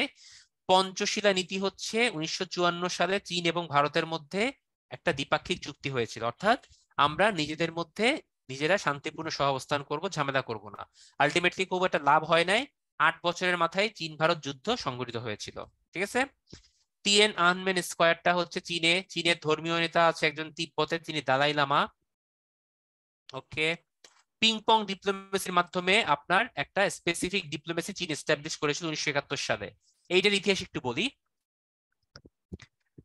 আপনারা জানেন দ্বিতীয় বিশ্বযুদ্ধের পরে আপনার কোল্ড ওয়ার বা স্নায়ুযুদ্ধ চলছিল তৎকালীন সোভিয়েত ইউনিয়ন এবং ইউএস এর মধ্যে। তো এই দুইটা দেশের মধ্যে পুঁজিবাদী রাষ্ট্র ব্যবস্থা এবং সমাজতান্ত্রিক রাষ্ট্র ব্যবস্থা নিয়ে হচ্ছে ঝামেলা হচ্ছিল। তো এর মধ্যে চীনেও কিন্তু কিছুটা সমাজতান্ত্রিক রাষ্ট্র ব্যবস্থা পরিচালিত হচ্ছিল। তো এই জন্য চীন এবং ইউএস এর মধ্যে একটা শীতল সম্পর্ক বিরাজমান ছিল। তো 1971 সালে চীনে একটা আপনার টেবিল টেনিস চ্যাম্পিয়নশিপ বা একটা এরকম চ্যাম্পিয়নশিপ আয়োজন করা হয়। তো এই চ্যাম্পিয়নশিপে অংশগ্রহণ করতে ইউএসএও যায় এবং ইউএস এর টিমের সাথে তাদের কিছু উচ্চ পদস্থ ব্যক্তিবর্গ অংশগ্রহণ করে। তো ভালো কথা, তারা দেখলো যে আমরা যেহেতু চীনে এসেই পড়ছি, চীনের তাহলে কিছু নেতাদের সাথে বা ডেলিগেটস এর সাথে আমরা একটু মিটিং করি, আমাদের মধ্যকার কথাবার্তা একটু অ্যাডভান্স করি। তো তখন তাদের মধ্যে একটা বায়োলেটারাল মিটিং হয়, আলোচনা হয় এবং তাদের মধ্যে সম্পর্কটা শীতল থেকে একটু উষ্ণ হয়। তো এই কারণে তারা পরবর্তীতে এই জিনিসটাকে নাম দেয় হচ্ছে, যেহেতু টেবিল টেনিসের বলের নাম পিং পং, চীনে বলা হয় যেটাকে, এবং এই পিং পং খেলার উদ্দেশ্যেই আসা এবং এটার মাধ্যমে আমাদের সম্পর্ক ভালো হয়েছে, এই জন্য তারা এই ডিপ্লোমেসিটার নাম দিল হচ্ছে পিং পং ডিপ্লোমেসি। ওকে। আচ্ছা, আরেকটা ডিপ্লোমেসি আছে চীনের আগ্রাসী কূটনৈতিক আচরণ, যেটাকে ওলফ ওয়ারিয়র ডিপ্লোমেসি বলে। ওলফ ওয়ারিয়র হচ্ছে এমন একটা ওয়ারিয়র যার দেয়ালে পিঠ থেকে গেছে, সে আর পিছু যেতে পারবে না, বরং সে এখন ঝাঁপিয়ে পড়বে। অর্থাৎ আপনি একটা নেকড়েকে যখন কোনো জায়গায় কোনাবন্দি করে ফেলেন, সে পিছাতে পিছাতে একসময় কোনায় গিয়ে ঠিকই কিন্তু ঝাঁপিয়ে পড়ে, কারণ তার আর কোনো উপায় নাই, আপনার উপরেই অ্যাগ্রেসিভ হয়ে যায়। তো সিমিলারলি চীন এরকম আপনার পশ্চিমা কালচার বা ওয়েস্টার্ন অ্যাগ্রেশনের বিরোধিতা করার জন্য তারা নিজেদেরকে ওলফ ওয়ারিয়র বলে দাবি করে এবং তারা একটা ডিপ্লোমেসির ইন্ট্রোডাকশন করে, যেটাকে তারা নাম দেয় হচ্ছে ওল ফর ইওর ডিপ্লোমেসি। অর্থাৎ আমরাও এখন অ্যাগ্রেসিভ থাকবো, ওয়েস্টার্ন কোনো কালচার বা ওয়েস্টার্ন কোনো কিছু যদি আমাদের উপর চাপিয়ে দেওয়া হয় বা কোনো ওয়েস্টার্ন কনফ্লিক্ট তৈরি হয়, আমরাও সেটার একদম সমুচিত জবাব দিব। ওকে, ডান। চীনের নেয়া বিভিন্ন উদ্যোগ, তারা ওই যে maritime silk road, belt and road initiative এগুলো করেছে। ভারত ও ভুটান হচ্ছে এই প্রকল্প থেকে বের বের হয়ে গেছে, ঠিক আছে। চীনের কিছু সামরিক ঘাঁটি আছে কয়েকটা জায়গায়, আফ্রিকাতে আছে, তারপর মিয়ানমার পাকিস্তানে আছে, যুক্তরাষ্ট্র জাপান এগুলাতেও মোটামুটি আপনার আপনার সরি জিবুতিতে যুক্তরাষ্ট্র ফ্রান্স জাপানের সামরিক ঘাঁটি আছে, ঠিক আছে। গুরুত্বপূর্ণ কিছু অঞ্চল, দক্ষিণ চীন সাগরের নাম বলছি ভাইয়া, জিনজিয়াং, এটা উইঘুর নামে একটা জনগণ বা একটা আদিবাসী তারা ওখানে বসবাস করে, আদিবাসী না সংখ্যালঘু জনগোষ্ঠী আর কি, তারা মুসলিম জনগোষ্ঠী। এবং 2016-2015 দিকে উইঘুরের মানুষের উপর বেশ কিছু নির্যাতন চালানো হয়েছিল, তখন এটা বেশ আলোচনা এসেছিল। এটা 36তম বিসিএস একটা প্রশ্নে আসে যে উইঘুর কোন এলাকার অঞ্চল, ঠিক আছে। ম্যাকাও, পর্তুগাল ম্যাকাও শাসন করেছিল দীর্ঘদিন, পরবর্তীতে সেটা চীনের কাছে দেওয়া হয়, এখন চীনের আন্ডারে আছে। হংকং, হংকংও হচ্ছে আপনার চীনের মধ্যে আছে, এবং হংকং ও চীনে হচ্ছে এক দেশ দুই নীতি চালু থাকবে, অর্থাৎ দেশ একই, হংকং চীনের আন্ডারে একটা স্বায়ত্তশাসিত অঞ্চল, বাট হংকং এর পলিসি, তারপর হংকং এর যে লাইফস্টাইল সবকিছু হচ্ছে আলাদা, অর্থাৎ ডাবল পলিসিতে হংকং এবং চায়না একসাথে কাজ করবে। এটা 2047 সাল পর্যন্ত অ্যাক্টিভেটেড করা আছে। জাপান, জাপান সম্পর্কে একটু পড়বো আমরা, জাপানের পুরনো নামটা কি। ওকে, জাপানের যে হিরোশিমা ও নাগাসাকিতে দ্বিতীয় বিশ্বযুদ্ধের সময় বোম ব্লাস্ট করা হয় সেটার জন্য একটা কর্নার তৈরি করা হয়, স্ট্যাচু অফ পিস জাপানে আছে। জাপানের বর্তমান প্রধানমন্ত্রীর নাম না জানলেও চলবে, জাপান ও রাশিয়ার মধ্যে বিরোধ আছে কুরিল দ্বীপপুঞ্জ নিয়ে। বাই দ্য ওয়ে, এই বিরোধপূর্ণ অঞ্চল নিয়ে আলাদা একটা টপিক আছে আপনাদের পরবর্তী ক্লাস বা তারপরে ক্লাসে মনে হয় পড়ানো হবে, সো আলাদা করে টেনশন করেন না, এখানে ওগুলো ওইখানেও পড়ানো হবে। আচ্ছা, জাপান হচ্ছে G7 যুক্ত একমাত্র দেশ, G7 এর অন্তর্ভুক্ত। জাপানের আইনসভার নাম হচ্ছে ডায়েট, ডায়েট করে না ওরকম আর কি। তো জাপানের প্রধানমন্ত্রী শিনজো আবের নামটা একটু মনে রেখেন, যেহেতু গত বছর তাকে হত্যা করা হয়েছে, ঠিক আছে। জাপানের আরো কিছু গুরুত্বপূর্ণ তথ্য শেষ করার পরে আমরা আসতাম হচ্ছে উত্তর কোরিয়া দক্ষিণ কোরিয়া নিয়ে। তো উত্তর কোরিয়া দক্ষিণ কোরিয়ার মধ্যে গুরুত্বপূর্ণ তথ্য হচ্ছে তারা আলাদা ছিল। 1950 সালে তারা হচ্ছে আপনার কি করে, আলাদা হওয়ার সূত্রপাত ঘটে, এবং শেষ পর্যন্ত তারা মিলিত হয় কত সালে, হয়েছে এখনো? এই মিলিত হয়েছেন উত্তর কোরিয়া দক্ষিণ কোরিয়া, বলেন তো দেখে, আপনার রেসপন্স নেই।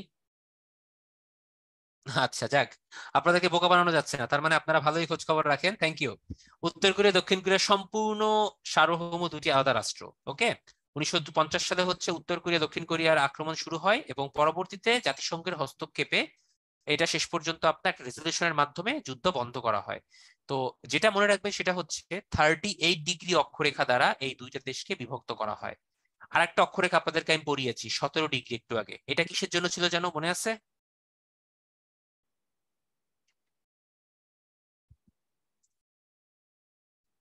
আচ্ছা, কতগুলো অ্যান্সার পেয়ে গেছি না ভাইয়া, ইন্ডিয়া জানে না ভাইয়া, এটা হচ্ছে ভিয়েতনাম, ভিয়েতনামের উপর দিয়ে 17 ডিগ্রি অক্ষরেখা চলে গেছে। এই অক্ষরেখাগুলো একটু মিলিয়ে মিলিয়ে মনে রাখবেন, ওকে। আচ্ছা, পানমুনজাম 2019 সালে 2018 সালে উত্তর কোরিয়া এবং দক্ষিণ কোরিয়ার সীমান্তবর্তী একটি গ্রাম পানমুনজামে আপনার হচ্ছে একটা শান্তি চুক্তির মতো হয়েছিল, যুদ্ধবিরতিতে স্বাক্ষর করেছিল উত্তর কোরিয়ার প্রেসিডেন্ট এবং দক্ষিণ কোরিয়ার প্রেসিডেন্ট, এই জন্য এটাকে বর্তমান নাম দেওয়া হয়েছে শান্তি গ্রাম। ওকে, নামটা মনে রাখবেন। উত্তর কোরিয়া দক্ষিণ কোরিয়ার মধ্যে আপনার সম্পর্ক ভালো করার জন্য একটা ডিপ্লোম্যাটিক পলিসি অ্যাপ্লাই করা হয়েছে, যেটাকে সানশাইন পলিসি বলা হয়। এই প্রশ্ন প্রিভিয়াস ইয়ারে বিসিএস এও আসছে। সানশাইন পলিসির সাথে জড়িত কোন কোন দেশ, নাম বলতে হবে উত্তর কোরিয়া এবং দক্ষিণ কোরিয়া, ঠিক আছে। এটার জন্য কিম দায়ে জং শান্তি নোবেল পুরস্কার পান, এবং এটা মাত্র 10 বছর টিকে ছিল।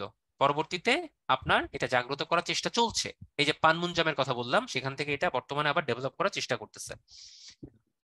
পড়ে নিয়েন ভাই, স্লাইড বাই স্লাইড গেলে শেষ হবে না, আজকে কতগুলো স্লাইড আছে আপনাদেরকে বলি, 67টা স্লাইড আছে। তো আমি এখন জাস্ট গো থ্রু করব, এখন আপনাদের উপর ছেড়ে দিব। এখন আর আমি নতুন করে slide by slide go through করবো না, বা সবগুলো ডিটেলসে যাব না। Is it okay? মধ্যপ্রাচ্য থেকে শুরু হলো, আমি এখন আর গো থ্রু করবো না, লাল কালি দিয়ে মার্ক করাগুলো আপনারা পড়বেন ডিটেলস, আর বাকিগুলো আমি একটু মার্ক করে দিয়ে যাবো, আবার রিডিং পড়ছি না, বিকজ এটা করলে ক্লাস 10টা পর্যন্ত যাবে, আপনাদের সময় নষ্ট ছাড়া কিছু হবে না। ওকে, তাহলে মধ্যপ্রাচ্যে কি কি পড়বো? মধ্যপ্রাচ্যেও আমরা সেম জিনিস পড়বো, আমাদের স্লাইডটা একটু ফলো করেন, প্লাস যেগুলো রেড মার্ক করা আছে সেগুলো একটু ভালো করে পড়েন, সাথে আমি একটু মার্ক করে দিয়ে যাচ্ছি যেগুলো, সেগুলো পড়েন। যেমন আরব দেশ হিসেবে হচ্ছে আপনার G20 সদস্য হচ্ছে আপনার কে, সৌদি আরব। সৌদি আরব ভেরি ভেরি ভেরি ইম্পর্টেন্ট, লাল কালিগুলো তো অবশ্যই পড়বেন। লিখিত সংবিধান নাই, নদী নাই, পার্লামেন্ট নাই, কিচ্ছু নাই সৌদি আরবে, ঠিক আছে। সৌদি আরব এবং ইরানের জাতীয় পতাকা অর্ধনমিত করা হয় না। Very good. সৌদি আরবে নারীরা ভোটাধিকার পেয়েছে কিছুদিন আগে, মাত্র 2015 সালে। আর দরকার নাই। ও, সামরিক খাতে সৌদি অনেক ব্যয় করে কিন্তু। সৌদির মিলিটারি পাওয়ার কিন্তু অনেক বেশি, প্রচুর অস্ত্র আছে সৌদিতে। ইরাক সম্পর্কে গুরুত্বপূর্ণ, ইরাক সম্পর্কে গুরুত্বপূর্ণ তথ্য হচ্ছে ইরাকের আপনার যুদ্ধ করেছিল বেশ কয়েকটা, তার মধ্যে ইরানের সাথে, যেমন 1980 সালে যুদ্ধ করে 88 সালে অবসান ঘটে। তারপরে হচ্ছে 2003 সালে ইরাকের উপর আমেরিকানরা এবং ইংল্যান্ড মানে ইঙ্গো মার্কিন যেটা আর কি, অপারেশন ইরাকি ফ্রিডম নামে একটা অভিযান চালানো হয়। এবং ইরাকি যে যুদ্ধটা 1988 সালে অবসান ঘটে, সেটার জন্য জাতিসংঘের অভিযানের নাম হচ্ছে ইউনিমগ। ওকে। সাদ্দাম হোসেনকে গ্রেফতারের জন্য অপারেশনের নাম অপারেশন রেড ডন। আর আমেরিকা নিয়ন্ত্রিত একটা কারাগার আছে যেটার নাম আবু গারিব কারাগার। যে কয়টা মার্ক করলাম সেই কয়টা পড়েন, আর কিচ্ছু লাগবে না। ডান। ইরান সম্পর্কিত, ইরানের সর্বোচ্চ ধর্মীয় নেতার নামটা মনে রাখবেন, আয়াতুল্লাহ রুহুল খোমেনি। আয়াতুল্লাহ খোমেনির নামটা এত বেশি তাদের কাছে গুরুত্বপূর্ণ, আমি যখন ফেব্রুয়ারিতে তেহরান গেলাম, আয়াতুল্লাহ খোমেনির নাম স্ট্রিট আছে, আয়াতুল্লাহ খোমেনির বিভিন্ন জায়গায় হচ্ছে মনুমেন্ট আছে, মানে হি ইজ ফেমাস দেয়ার। ঠিক আছে, এই বিষয়ে আর কোনো সন্দেহ নাই। তো very beautiful country Iran. Tehran খুবই সুন্দর একটা সিটি। তারা অনেক রকম স্যাংশন অবরোধের মধ্যে আছে, বাট ডেফিনেটলি স্যাংশন অবরোধের মধ্যে থাকলেও তারা নিজেদের মতো করে তাদের দেশটাকে ডেভেলপ করে ফেলেছে। এবং আমি যদি ডিজিটাল কান্ট্রি হিসেবে চিহ্নিত করি, তেহরান সিটি ডিজিটাল সিটি বলা যেতে পারে। সবকিছু সেখানে ডিজিটালি হয়। ইভেন আপনি দোকানে যদি সবজি কিনতে চান, সবজি কেনার জন্য পেমেন্ট করবেন কার্ড দিয়ে, এবং ওই যে সবজি বিক্রেতা সেও কার্ড চালনা করতে পারে, ব্যাংক আইডি ব্যাংক অ্যাকাউন্ট আছে, এবং সে এটিএম চালাতে পারে। কোনো তাদের কাছে কোনো এই ধরনের কোনো ঝামেলা নাই। Tehran definitely very very beautiful city. মানে আমি আসলে যাওয়ার পরে আমি একটা আইডিয়া নিয়ে গেছিলাম যে তেহরান হবে হচ্ছে এরকম, যে স্যাংশন দেওয়া। আমি একটা কনফারেন্সে গিয়েছিলাম, 5 দিনের একটা কনফারেন্স ছিল জলবায়ু বিষয়ে। ওটাতে বাংলাদেশের প্রতিনিধিত্ব করতে গিয়েছিলাম। তো যাওয়ার আগে মন খারাপ ছিল যে পাঠাইলো পাঠাইলো এটাতেই পাঠাইলো, কি করবো এখানে যা। যাওয়ার পরে মনে হলো 5 দিন কেন, আমি আরো 10 দিন থাকতে পারলে ভালো হইতো, কারণ অনেক কিছু ঘুরে দেখা যায় না এখানে। আপনার স্নোফল হয়, বড় বড় মাউন্টেন আছে, কেবল কারে করে মাউন্টেনে ওঠা যায়। এখানে আপনার এর পাশে উপরের দিকে হচ্ছে কাস্পিয়ান সি আছে, কাস্পিয়ান সির ওই পাশে আজারবাইজান আছে। এখানে ডেজার্ট আছে, এখানে বড় বড় হাই টাওয়ার আছে। ঠিক আছে। দুবাই মলের মতো ইরান মল আছে একটা, অনেক বিশাল একটা শপিং মল। মানে কি নাই সোজা বাংলায়। আর এদের ফ্রুটস ভেজিটেবলস, এদের খাদ্যদ্রব্যের কথা তো নাই বলি, অনেক সস্তা। তো যাই হোক, তো ইরান নিয়েও একটু এরকম ইম্পর্টেন্ট ইনফরমেশন গুলো দেখবেন। পরমাণুতে হচ্ছে তাদের উপর স্যাংশন দেওয়া হয়েছিল। ইরান এবং আরব আমিরাতের মধ্যে বিরোধপূর্ণ দ্বীপের নাম আবু মুসা দ্বীপ। ঠিক আছে। আয়াতুল্লাহ খামিনি হচ্ছে সর্বোচ্চ ধর্মীয় নেতা, এটা নাম মনে রাখেন। আর দরকার নাই। সিরিয়া সম্পর্কে ওইভাবে একটু পড়বেন। সিরিয়ায় বর্তমানে চলমান যুদ্ধ আছে, আইসিস পরিচালনা করতেছে। সিরিয়ার একটা শহরের নাম হচ্ছে আলেপ্পো, এটা কিন্তু একটা বিসিএস এর প্রশ্ন। ঠিক আছে। বৃহত্তম শরণার্থীর দেশ হচ্ছে সিরিয়া, কারণ সিরিয়ায় প্রচুর শরণার্থী। গুরুত্বপূর্ণ কিছু তথ্য, সিরিয়ার পরে ইয়েমেন। ইয়েমেনে হুতি বিদ্রোহ চলতেছে। হুতি হচ্ছে একটা বিদ্রোহী গোষ্ঠী যারা শিয়া সম্প্রদায়ভুক্ত। সো শিয়া এবং সুন্নি, সেই শিয়া এবং সুন্নিদের বিদ্রোহ এটা এখনো চলমান আছে ইয়েমেনে। এবং অন্যান্য আরব কান্ট্রিগুলো সেগুলাতে আরো মানে উস্কে দিচ্ছে। ইউএসএ এবং রাশিয়ার মতাদর্শে, তাদের প্ররোচনায় এই ঝামেলাগুলো আরো বাড়তেছে। আচ্ছা, ইয়েমেন আফ্রিকার খুবই কাছে। বাবেল মানদেব প্রণালীর মাধ্যমে ইয়েমেন পৃথক হয়েছে। ঠিক আছে, দাঁড়ান ম্যাপটা একটু আমরা দেখি। ইথিওপিয়া, সোমালিয়া, জিবুতি, এই যে অংশটা, এইখানে বাবেল মানদেব প্রণালীটা আছে, যেটা হচ্ছে এডেন উপসাগর এবং লোহিত সাগরকে কানেক্ট করেছে, কিন্তু ইয়েমেন এবং ইথিওপিয়াকে পৃথক করেছে। সো বাবেল মানদেবটা এখান থেকে মনে রাখবেন, যদিও আমরা প্রণালীর ক্লাস পরবর্তীতে আবার নিব, আপনাদের আলাদা করে ক্লাস আছে এই টপিকের উপরে। আচ্ছা, এরপরে আস্তে আস্তে করে চলে যাই, ফিলিস্তিন নিয়ে আছে ভাই, একটু পড়ে নিবেন, আমি আর মার্ক করছি না, লাল কালিগুলো একটু দেখবেন। ইসরায়েল ফিলিস্তিন নিয়ে যুদ্ধ আছে। বিপুল ভাই একটা প্রশ্ন করেছেন, এটা একটা অ্যান্সার দিয়ে নি। প্রণালী কি সবসময় একটা ওয়ার্ডার বডি হয়? আচ্ছা, প্রণালী নিয়ে আমি একটু কনফিউশনটা ক্লিয়ার করে দিই আজকে, যেন আপনাদের আর পড়তে না হয় প্রণালী, মানে প্রণালীর বেসিক আর না বুঝতে সমস্যা হয়, সেটা দেখছি, দাঁড়ান।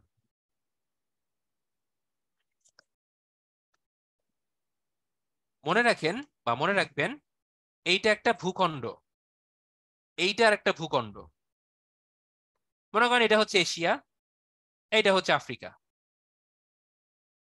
এইখানে হচ্ছে সি, কোন একটা সাগর, জলরাশি। এখানেও দুই পাশে সি, এখানেও সাগর।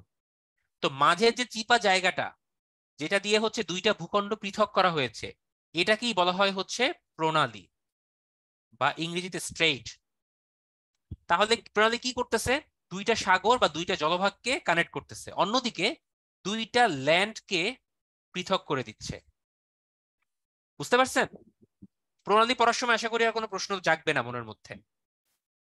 সো প্রণালী অলওয়েজ দুইটা ল্যান্ডকে পৃথক করবে আর দুইটা সমুদ্র অঞ্চল বা সাগর বা দুইটা জল অঞ্চলকে কানেক্ট করবে। ডান। তো এরকম মোটামুটি আপনার ইসরায়েল নিয়ে কথাবার্তা আছে, পড়বেন। ইসরায়েল ফিলিস্তিনের সম্পর্ক ভাই, আরব ইসরায়েল অনেকবার যুদ্ধ হয়েছে, এই স্লাইডটা আমি আপনাদেরকে একটু বলি, এইটা একটু স্টার মার্ক দিচ্ছি। আরব ইসরায়েল যুদ্ধ অনেকগুলা হয়েছে, এর মধ্যে 3 নাম্বার যুদ্ধটা বেশি ইম্পর্টেন্ট, কারণ এটার মাধ্যমে ওআইসি তৈরি হয়েছে এবং এখানেই হচ্ছে মসজিদুল আল আকসাতে হামলা চালানো হয়। দ্বিতীয় যুদ্ধটা ইম্পর্টেন্ট, কারণ এই যুদ্ধের মাধ্যমে সিনাই উপদ্বীপ ও সুয়েজ খাল দখল করে নিয়েছিল ইসরায়েল। মানে ইসরায়েল হচ্ছে এশিয়ার মধ্যে বা মিডল ইস্টের একটা ঘাতক ব্যাধি ভাইরাস, যে বিভিন্ন সময় আরব কান্ট্রিগুলোকে অ্যাটাক করে করে দখল করে নিয়েছে। এবং এই যে ইসরায়েলের অ্যাপ্রোচটা, এই অ্যাপ্রোচটা সম্পূর্ণ হচ্ছে আপনার ডিভাইড অ্যান্ড রুল, ইউরোপিয়ান যে একটা স্ট্যান্ডার্ড বা কালচার ছিল সেটার মাধ্যমে চালনা করা হয়, যেটা বর্তমানে পরিচালনা করতেছে ইউএসএ। খেয়াল করে দেখেন, সৌদি আরব, বাহরাইন থেকে শুরু করে কয়েকটা ইউরোপ মুসলিম কান্ট্রিকে তাদের মতো করে বা তাদের হাতের আন্ডারে রেখে অন্য যে আরাবিয়ান কান্ট্রিগুলো আছে তাদের কাছ থেকে ডিটেচ করে ফেলেছে। এবং আমাদের মিডল ইস্ট যদি চিন্তা করি, অর্থবিত্ত সম্পদ, রিসোর্স, এগুলোর দিক থেকে যদি চিন্তা করি, ডেফিনেটলি ওয়ার্ল্ডের মধ্যে আমরা এই জায়গাটা সব থেকে বেশি ডেভেলপ বলা চলে। কিন্তু তাদের মধ্যে যে ইউনিটি নাই, মতাদর্শের কোনো মিল নাই, দ্যাটস ওয়াই তারা এখন স্ক্যাটার, বিক্ষিপ্ত, এবং কোনোভাবেই শক্ত কোনো স্ট্রং জোন মুসলমানরা করতে পারছে না এটার কারণে। সো এই যে ইসরায়েল, ইসরায়েল হচ্ছে একটা তুরুপের তাস বা ট্রাম্প কার্ড, যেটা দিয়ে হচ্ছে এই ওয়েস্টার্ন কান্ট্রিগুলা আমাদের মুসলিম কান্ট্রি বা আরব কান্ট্রিগুলাকে ডিভাইড করে ফেলেছে। তো এটা একটু দেখবেন। আচ্ছা, এরপরে হচ্ছে তুরস্ক নিয়ে পড়াশোনা ভাই, লাল মার্ক গুলো একটু পড়েন। তুরস্কের আয়া সোফিয়া একটা ঐতিহাসিক জায়গা। আপনার আয়া সোফিয়াতে আমি কিছুদিন আগে গিয়েছিলাম, সৌভাগ্য হয়েছে। আয়া সোফিয়া এটা আসলে সুন্দর জায়গা, দেখার মতো। কনস্টান্টিনোপল ইস্তাম্বুলের পূর্ব নাম, এবং এখানে বাইজেন্টাইন সভ্যতা আগে ছিল, এবং মোস্তফা কামাল আতাতুর্ককে আধুনিক তুরস্কের জনক বলা হয়। ট্রয় নগরী কিন্তু তুরস্কে অবস্থিত। ওকে, এই কথা মনে রাখেন। পরমাণু ইস্যুতে 6 রাষ্ট্র ইরানের মধ্যে চুক্তি হয় কোনটা? একটু আগে স্লাইডে ছিল, হয়তো খেয়াল করার নাই, অ্যান্সার দিয়ে দিচ্ছি, জেসিপিওএ চুক্তিটা মনে রাখবেন। 6টা রাষ্ট্র, ইউএসএ, ইংল্যান্ড থেকে শুরু করে আরো 6টা রাষ্ট্র এবং ইরানের মধ্যে একটা চুক্তি হয়েছিল। মধ্য এশিয়া, মধ্য এশিয়ার দেশগুলা বাই ডিফল্ট ওই যে Kazakhstan, Uzbekistan, Tajikistan, Kyrgyzstan, Turkmenistan, এগুলো একটু পড়বেন, আমি আর এগুলা বলছি না। আফ্রিকান কন্টিনেন্ট শুরু করি এখন। আসেন, আফ্রিকাতে কি কি আছে। আফ্রিকা হচ্ছে আমাদের পরবর্তী সব থেকে বড় সম্ভাবনার মহাদেশ। আমি যদি এক লাইনে বলি, এটাই হচ্ছে আমার মতামত। আমরা অনেকে আফ্রিকাকে অন্ধকারাচ্ছন্ন মহাদেশ, গরিব দেশ, গরিব মহাদেশ, দুর্নীতি, দুর্ভিক্ষ, তারপর হচ্ছে অনেক ঝামেলা, অসুখ বিসুখ, বন্য প্রাণী, এইসব নিয়ে বলি। বাট ডেফিনেটলি ন্যাচারাল বিউটি সবকিছুর দিক থেকে আফ্রিকা বেস্ট। এবং আমরা যদি আফ্রিকাকে ঠিক মতো কালচার করতে পারি, বাংলাদেশের সাথেও অনেক ভালো সম্পর্ক আছে বর্তমানে আফ্রিকান অনেকগুলো কান্ট্রির। ডেফিনেটলি আফ্রিকা কিন্তু এখন রাইজিং ইকোনমি। ইথিওপিয়া বর্তমানে ব্রিক্সের সদস্য হয়ে গেছে। নাইজেরিয়ার আবুজা, কেনিয়ার নাইরোবি, নাইরোবিতে অনেকগুলো ইন্টারন্যাশনাল অর্গানাইজেশন আছে। জাতিসংঘের আঞ্চলিক অফিস আফ্রিকান যেটা, সেটা নাইরোবিতে।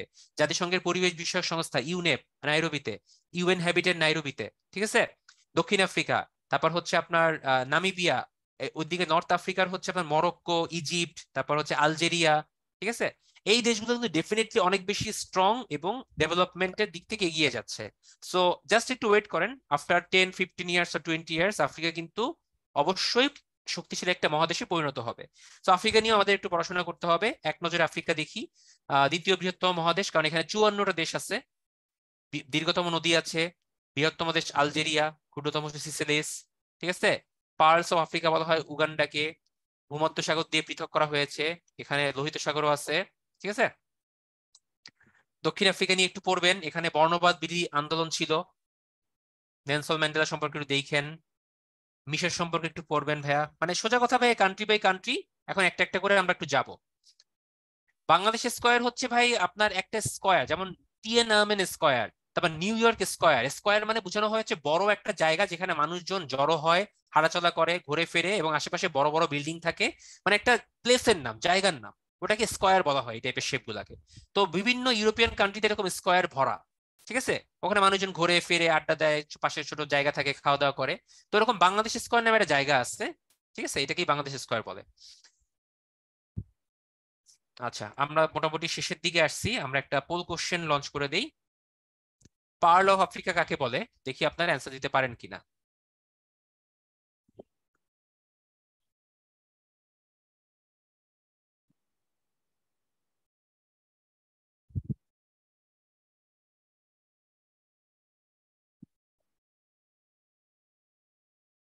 একটু আগে বলছিলাম, হয়তো একবার শোনাতে অনেকের মনে আছে, কারো কারো মনে নাই।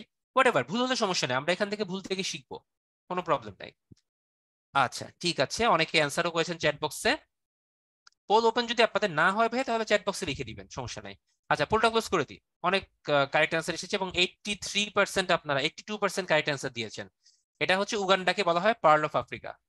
ওকে, এখন আমরা অনেক কথা বললাম আজকের ক্লাসে, তিনটা কন্টিনেন্ট দেখেছি, এশিয়া, আফ্রিকা এবং এন্টার্কটিকা ছিল। এন্টার্কটিকাটা আমি জাস্ট একটু এক এক লাইনে লিখে দিয়েছি, যেখানে দেখেন এন্টার্কটিকাতে খুব বেশি কিছু পড়ার নাই। এন্টার্কটিকার হচ্ছে অনেক লো তাপমাত্রা থাকে, -80 ডিগ্রি, -90 ডিগ্রি। এবং এন্টার্কটিকার একটা আগ্নেয়গিরি আছে, মাউন্ট ইরেবাস, এই নামটা একটু পড়েন। আর দুইটা সাগর আছে এন্টার্কটিকায়, একটা রস সাগর, একটা হচ্ছে ওয়েরেস সাগর, কিন্তু বরফে জমাট বাঁধা, আলটিমেটলি কোনো লাভ নাই। সো এইটুকু দেখে রেখেন। তো এতক্ষণ আমরা তো অনেক কিছু পড়লাম, তিনটা মহাদেশ সম্পর্কে একটা আইডিয়া নিলাম, দেশগুলো সম্পর্কে আইডিয়া নিলাম, বাট প্রিভিয়াস ইয়ারে এইসব জায়গা থেকে যে প্রশ্ন আসছে সেগুলো তো দেখতে হবে। তো আসলে একটু প্রশ্নগুলো আমরা দেখি। দেখেন 45তম বিসিএস এর প্রশ্ন, কোন দেশে সমুদ্র বন্দর নাই? দেখেন খেয়াল করে, মালদ্বীপ, নেপাল, গ্রিস, ভেনেজুয়েলা। তো এটা কিন্তু বৈশ্বিক অঞ্চল পরিচিতির একটা ব্যাপার। নেপালে কোনো পোর্ট নাই, কারণ মালদ্বীপের সাথে সমুদ্র আছে, গ্রিসের সাথে সমুদ্র আছে, ভেনেজুয়েলার সাথেও আপনার সমুদ্র আছে। সো ডেফিনেটলি নেপালের সাথে সমুদ্র নাই, তাই সমুদ্র বন্দরও নাই। ঐতিহাসিক ট্রয় নগরী তুরস্কে। দেখেন 45তম প্রশ্ন কিন্তু, বেল্ট অ্যান্ড রোড কার্যক্রম শুরু হয় কত সালে? এটা 2000 সালে মেইনলি শুরু হয়। বান্দা আছে বান্দুং কোন জায়গা যেন? চ্যাট বক্সে একটু অ্যান্সার করি আমরা, মনে পড়ে কিনা দেখি। Yes, Indonesia. গুড। কোনটি প্রাচীন সভ্যতা? ইরাকের মেসোপটেমিয়া হচ্ছে সব থেকে প্রাচীন সভ্যতা। তিব্বত কি? তিব্বত একটা জায়গা, কিন্তু সেটা একটা উপত্যকা। এলিফ্যান্ট পাস কোথায় অবস্থিত? জলদি রেসপন্স।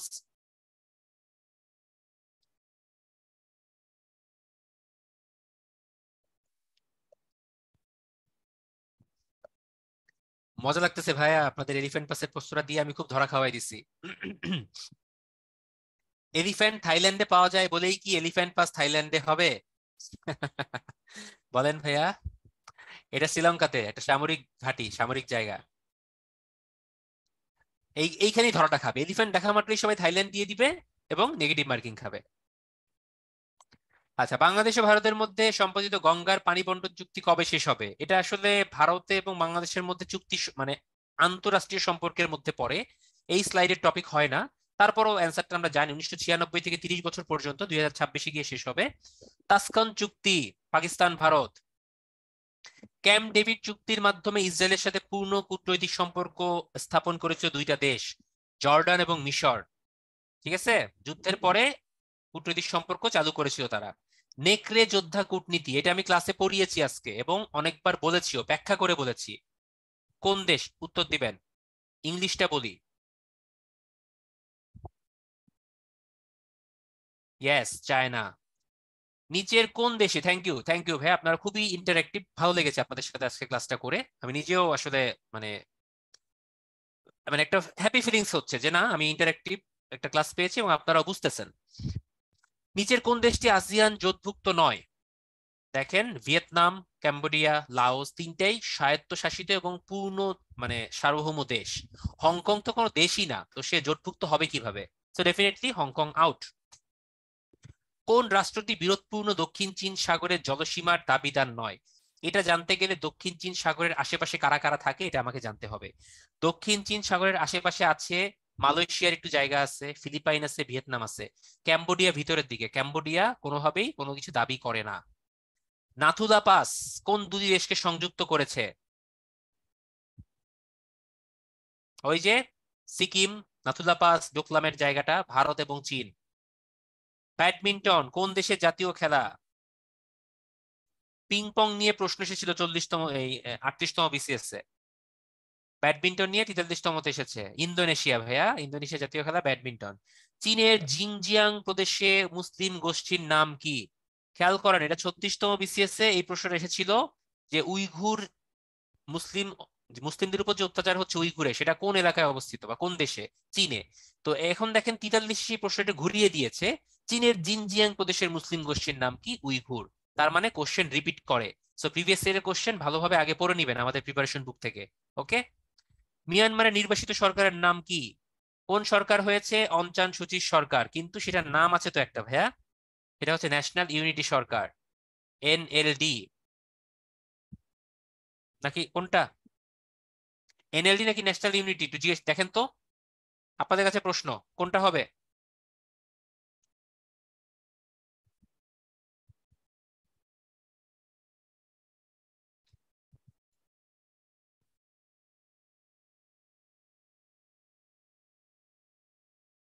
দেখি একটু রেসপন্স নেই সবার।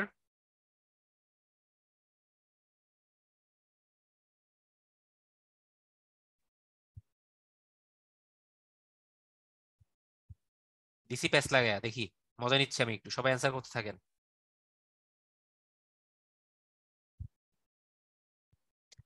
এইটার অ্যান্সার হবে ভাইয়া ন্যাশনাল ইউনিটি সরকার। ওকে, এনএলডি না। এনএলডি হচ্ছে আপনার মিয়ানমারের অং সান সুচির একটি রাজনৈতিক দল, কিন্তু ন্যাশনাল ইউনিটি সরকার হচ্ছে নির্বাচনে পাঠানো হয়েছে। এটা স্লাইডেও আছে, একটু খেয়াল করে দেখবেন। অনেকেই এনএলডি দিয়ে দিবেন বা অং সান সুচির সরকার দিয়ে দিবেন, না ভাইয়া, এটা একটা ট্র্যাপ ছিল, এই ট্র্যাপে অনেকেই পড়েছেন 43 বিসিএস এ, বাট আর পড়া যাবে না। ন্যাশনাল ইউনিটি সরকার, ওকে, মনে রাখবেন। তো তাহলে আজকে ভাইয়া আমার সাথে আপনাদের এ পর্যন্তই। খুবই বিরক্তিকর একটা ক্লাস নিয়েছি, আই নো, বিরক্তিকর এই সেন্সে বলতেছি কারণ প্রচুর পরিমাণ ইনফরমেশন, এবং ডেফিনেটলি এটা মনে রাখতে আপনাদের বেশ কষ্ট করতে হবে এবং বেশ সময় দিতে হবে। সো যেটা করবেন, আজকের ক্লাসটার পরে আমার রেকর্ডের ভিডিওটা থাকবে, ভিডিওটা একটু মাঝে মধ্যে দেখবেন কোথাও যদি কোনো কনফিউশন থাকে। আর আমার এই স্লাইডটা যেটা আমি দাগিয়ে দাগিয়ে পড়েছি সেটা ডেফিনেটলি আপলোড করা হবে। আপলোড করা হলে সেই পিডিএফটা একটু ভালো করে ফলো করবেন। এই পিডিএফটা হবে আপনার মেইন ক্লাস নোট, কারণ এখানে সবকিছু গোছানো আছে ভাই আপনার জন্য, সো টেনশনের কোনো কারণ নাই। ওকে, তো এইটা একটু ফলো করেন। আর আমাদের প্রিপারেশন বুকটা দেখেন, যে টপিকগুলো আমরা পড়িয়েছি সেই টপিকগুলো দেখে দেখে। আর এর বাদেও যদি আপনার অনেক কোনো বই বই আছে, অনেক কিছু আছে, গাইড বই আছে, আপনি ফলো করতে পারেন, এগুলো নিয়ে আমাদের কোনো আপত্তি নাই। এই আর কি। ভাইয়া ম্যাপ নিয়ে কিভাবে বিস্তারিত পড়তে হয়, ম্যাপ ভাই ইনশাআল্লাহ নেক্সট ক্লাসে আমাকে পাবেন, আমি নেক্সট ক্লাসে আপনাদেরকে ম্যাপ কিভাবে পড়তে হয় একটু শিখিয়ে দিব, ঠিক আছে? ম্যাপ একটা সামনে এনে আমি দেখিয়ে দিব, টেনশনের কোনো কারণ নাই। অনন্যা বলেছেন ম্যাপে কোনটা কার প্রতিবেশী দেশ মনে থাকে না। ভাইয়া বললাম তো, প্রতিবেশী দেশ মনে রাখার জন্য শর্ত একটাই, ম্যাপ সামনে রাখতে হবে, বারবার ম্যাপ রিডিং করতে হবে, চোখ বুলাতে হবে, আস্তে আস্তে মনে থাকবে। ওকে, আচ্ছা, ঠিক আছে তাইলে। আর কারো যদি কোনো প্রশ্ন না থাকে আমি শেষ করে দিব। ফ্রেশ স্লাইড পাওয়া যাবে কিনা, আমার দাগানো স্লাইডটাই দিয়ে দিব ইনশাল্লাহ।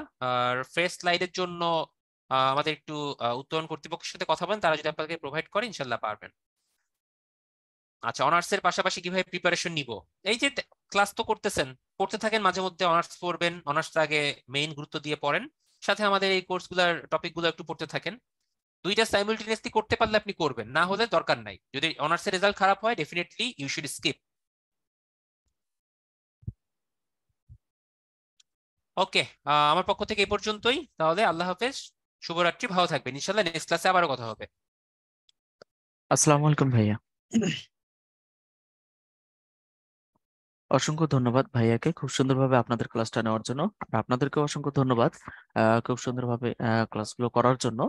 আহ, আমার মনে হয় কারো কোনো কোর্সই নেই ভাই। ভাইয়া তাহলে কি আজকে ক্লাস এ পর্যন্ত শেষ করবো?